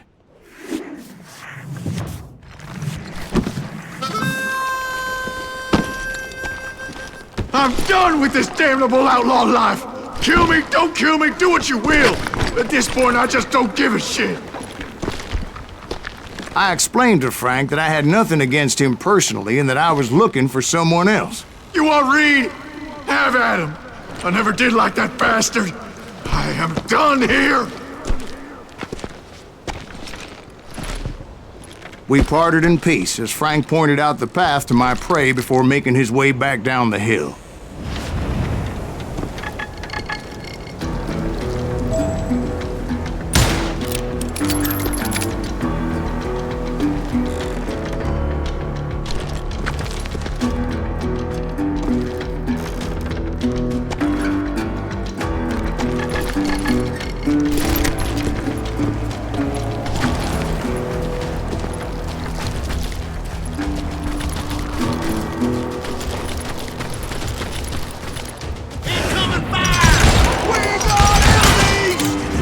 What happened with Reed?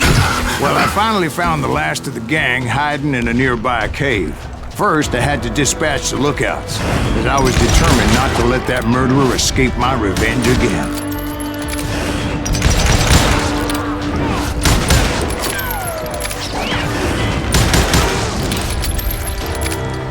You killed my brother!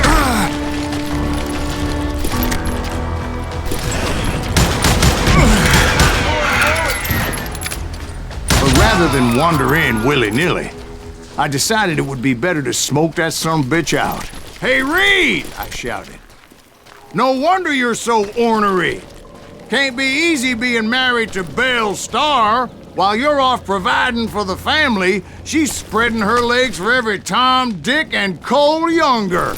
Not an attractive woman exactly, but very friendly. At least she was to me." Son of a bitch! It was then that the last bunch of bandits jumped out of hiding. Why won't this asshole give up? Would someone please kill him?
Eventually, it was just me and Reed. I had waited a long time to face him down, so I could repay him for what he did to my brothers.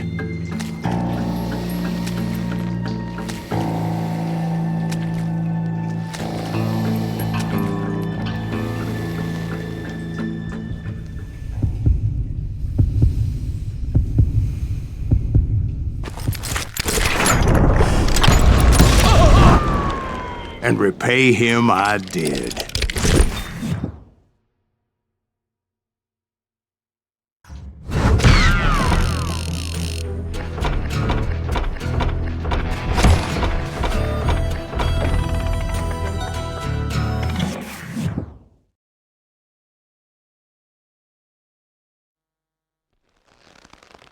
Well, I don't know about you boys, but I'm pretty beat.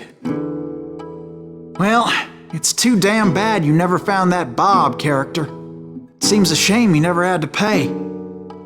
Well, funny thing about that, I did have one more chance at him.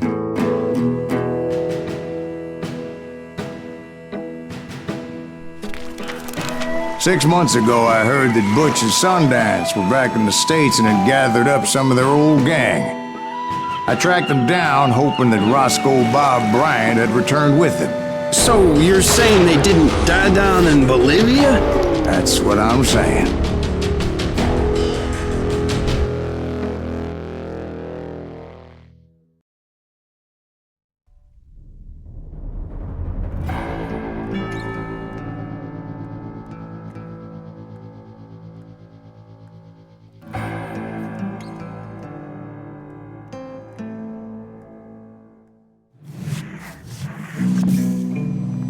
For 40 years I had waited to get my hands on the last of my brother's killers. Not even an army of demons could have stopped me now.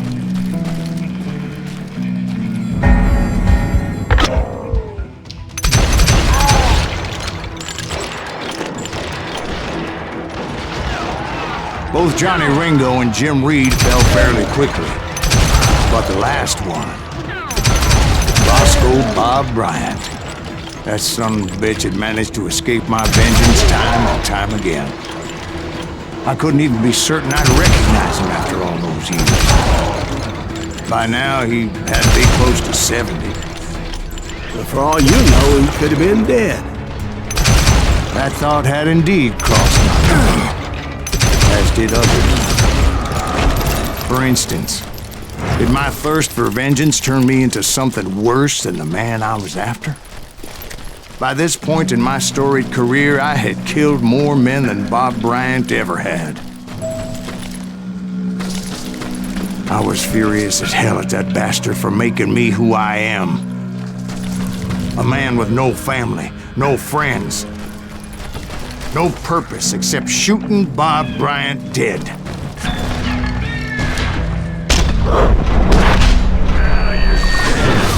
Nothing could stop me from taking his life. I'd been after that killer forever. From the time I rode with Billy the Kid. But that chapter of my story you already know. Chapter of that fairy tale, you mean? Suddenly it was 1910. There I was, an old man roaming a ghost town dead almost 2 decades.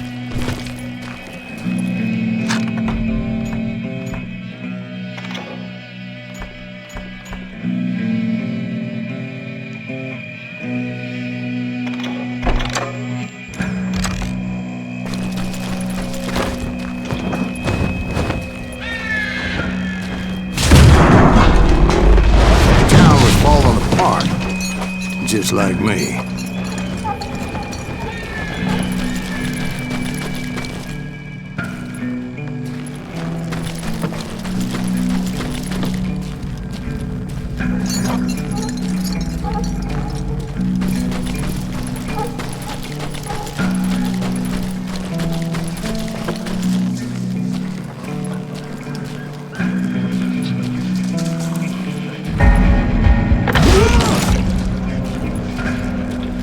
But I wasn't about to call it quits.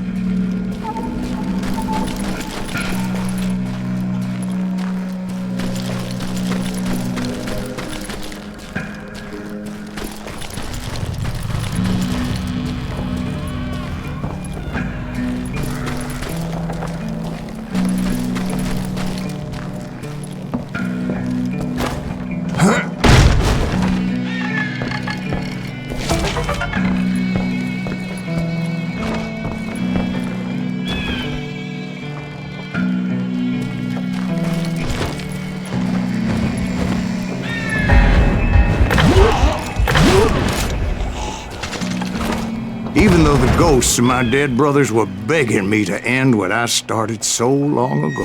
Mr. Graves, are you all right? Would you like some water? The Wild Bunch knew I was there. They were after a treasure they had hidden before they fled, buried in the grave of a dead amigo. Some folks think the town is haunted, so they figured there wouldn't be many people poking around.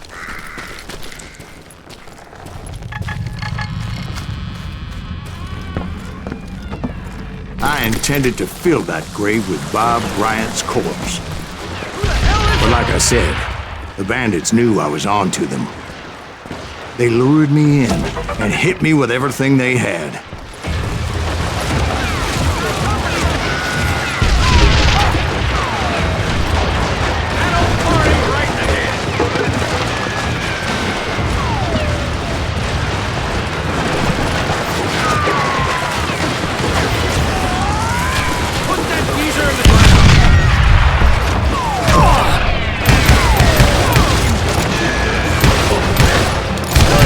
Obviously prevailed since you're sitting here telling us. Actually, in that moment, I did not prevail. So I suppose we're talking to a ghost. Funny you should put it like that, Jack.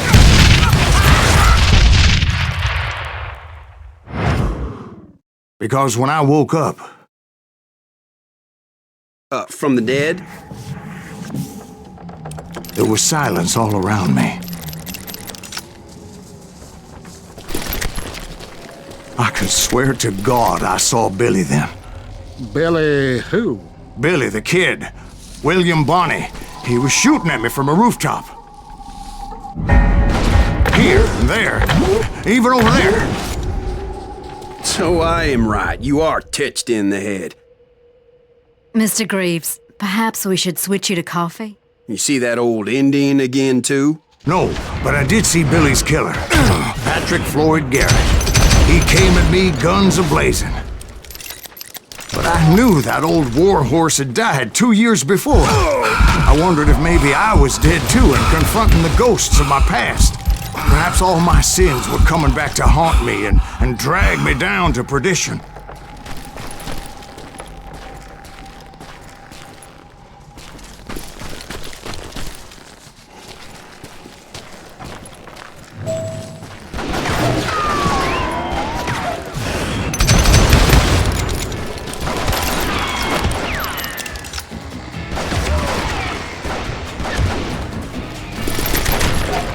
I saw Henry Plummer throw dynamite at me.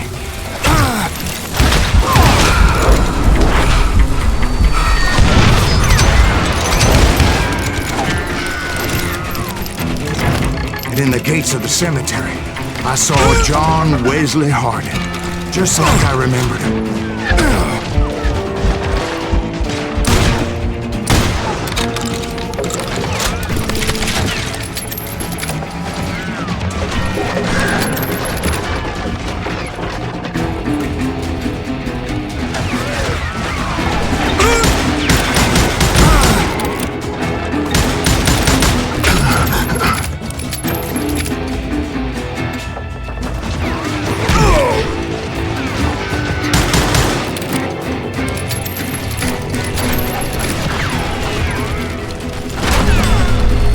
Robert Ollinger appeared with his terrible double-barrel shotgun.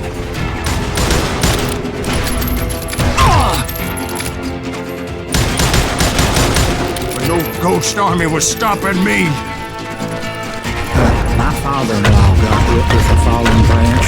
He spent the rest of his life talking to dogs.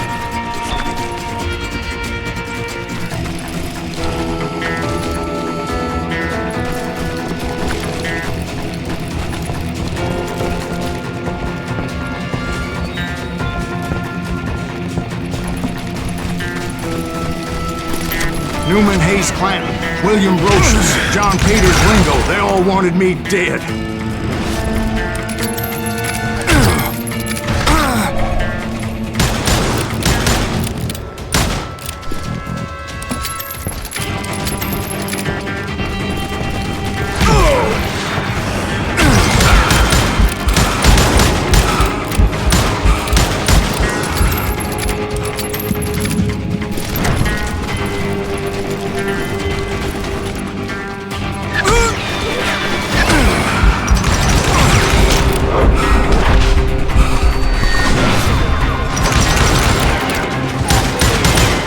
The Dalton brothers, Robert and Grattan, guardians of the Garden of the Dead.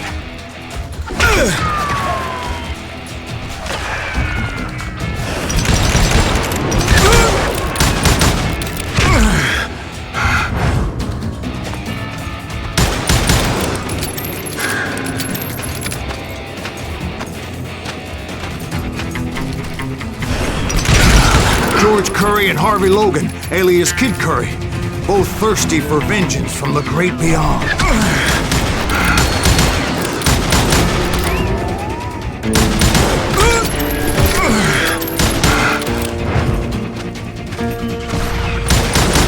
Jesse, Woodson, James, and Jim Reed, each one deader than the next. I thought I would go crazy. Thought?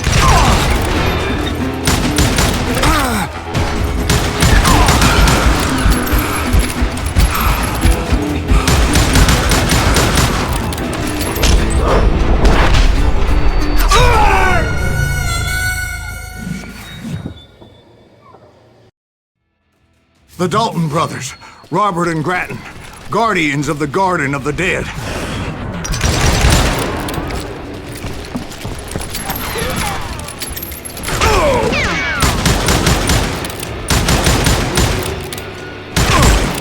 George Curry and Harvey Logan, alias Kid Curry, both thirsty for vengeance from the great beyond.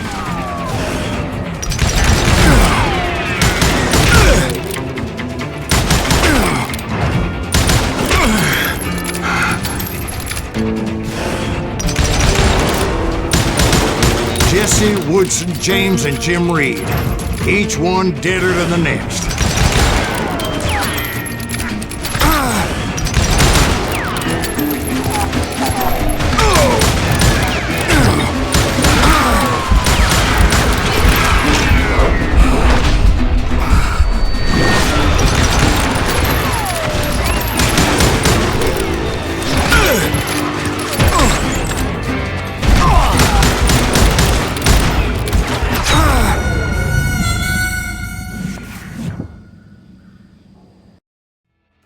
The Dalton brothers, Robert and Grattan, guardians of the Garden of the Dead.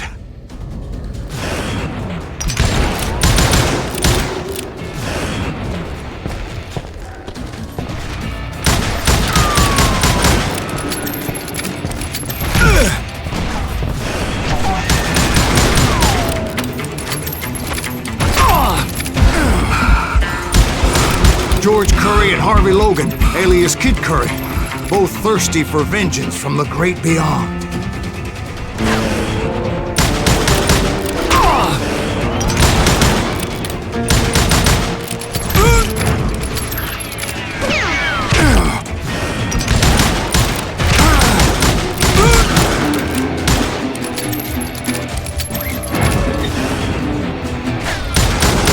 Jesse, Woodson, James, and Jim Reed, each one deader than the next. I thought I would go crazy. Thought?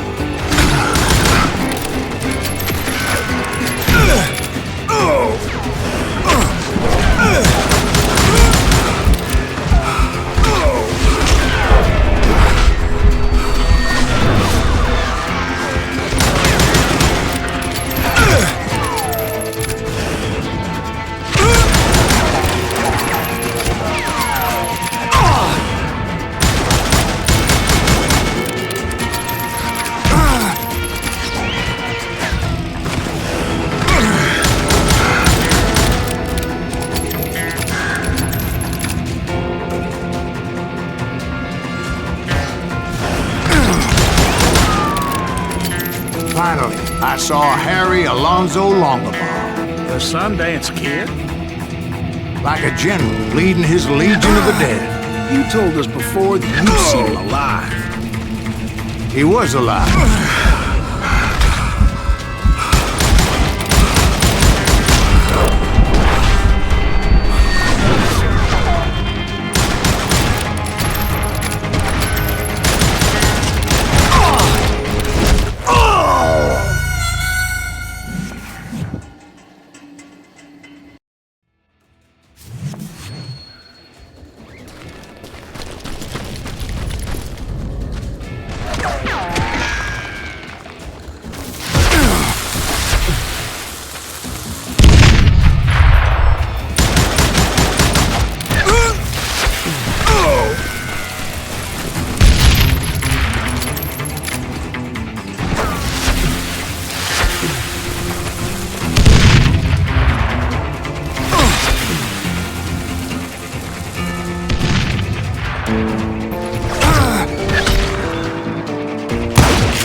voice called to me from afar. It was Robert Leroy Parker, a.k.a. Butch Cassidy, coming at me from out of the fog. Thanks for taking care of that bastard.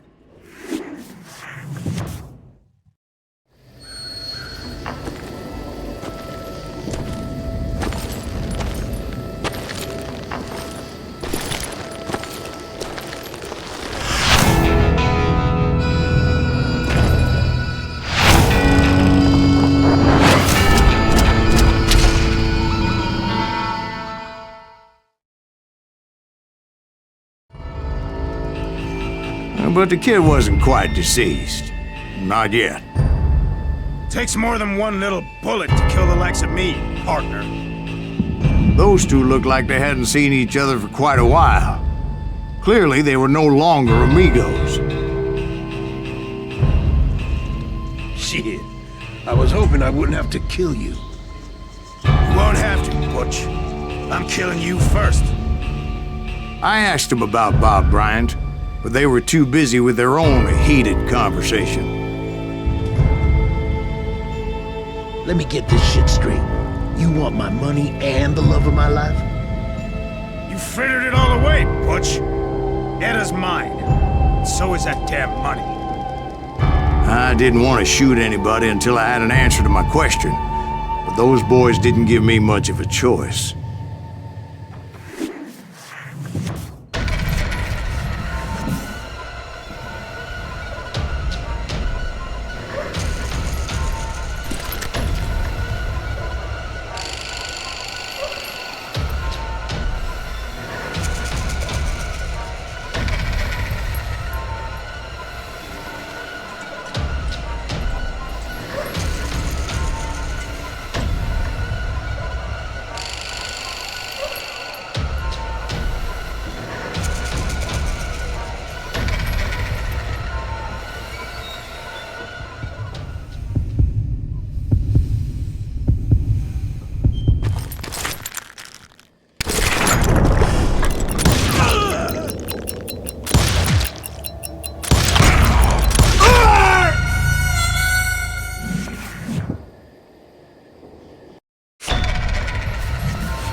Butch Cassidy and the Sundance Kid died there in that cemetery not 6 months ago.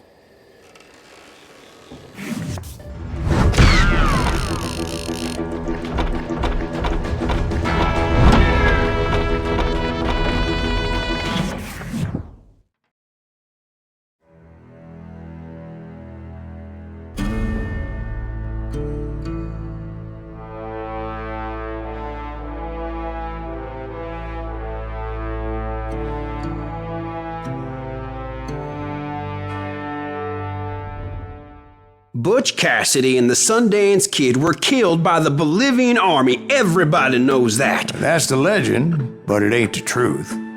So, you never found Bob? There is no Bob. This old sumbitch ain't even Silas Greaves.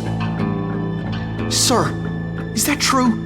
Have you been pulling our legs this whole time? Well, not the whole time. Oh man, I think you've worn out your welcome here. Maybe you're right, Jack. Maybe it's time to pay. You see, Ben, or should I say Bob, your past always catches up with you. I was a different man back then, crazy. Drinking, I've changed my ways, I swear to you. If I could turn back the clock, But you can't, Bob.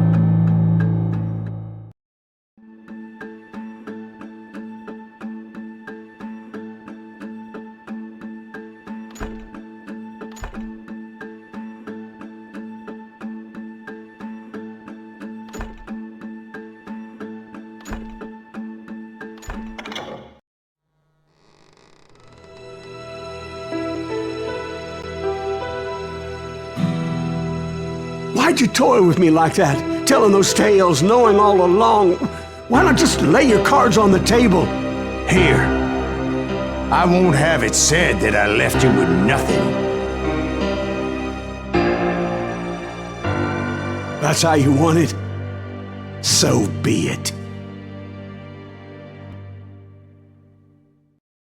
Holy shit! Right, Molly, move against that wall. Go!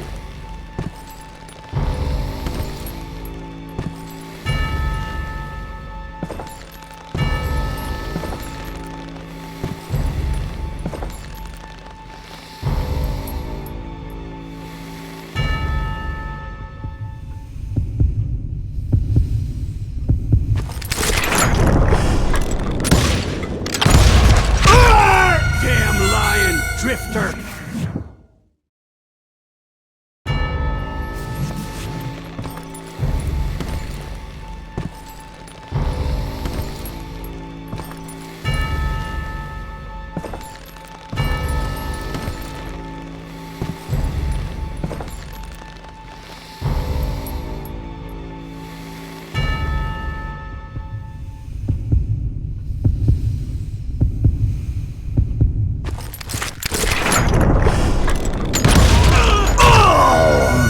Seemed tougher in his stories, didn't he?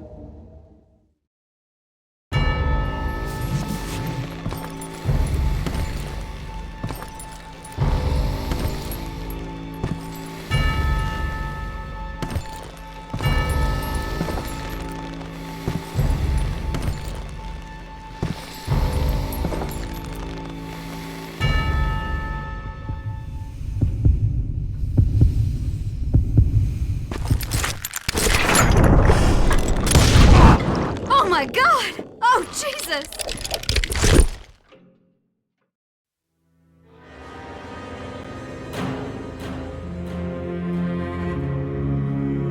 Did you know it was him all along? Cassidy told me Bob was in Abilene before he died. But I wasn't sure Ben was my man until he revealed how much he knew about Ringo and Reed. The coin, of course. Well, that was the last nail in that particular coffin. I better go get the sheriff. You okay, boy? You're looking mighty shook up. Dwight, maybe you best go home. Young Eisenhower here is leaving for West Point tomorrow. He shouldn't get caught up in something like this. I think I might head out myself at this juncture. Unless you want to stop me, Jack. No, sir, Mr. Greaves. So where you going now? Now that you had your revenge? Doesn't really matter, does it? As I've sold my soul for it, and will never again walk with those I have lost.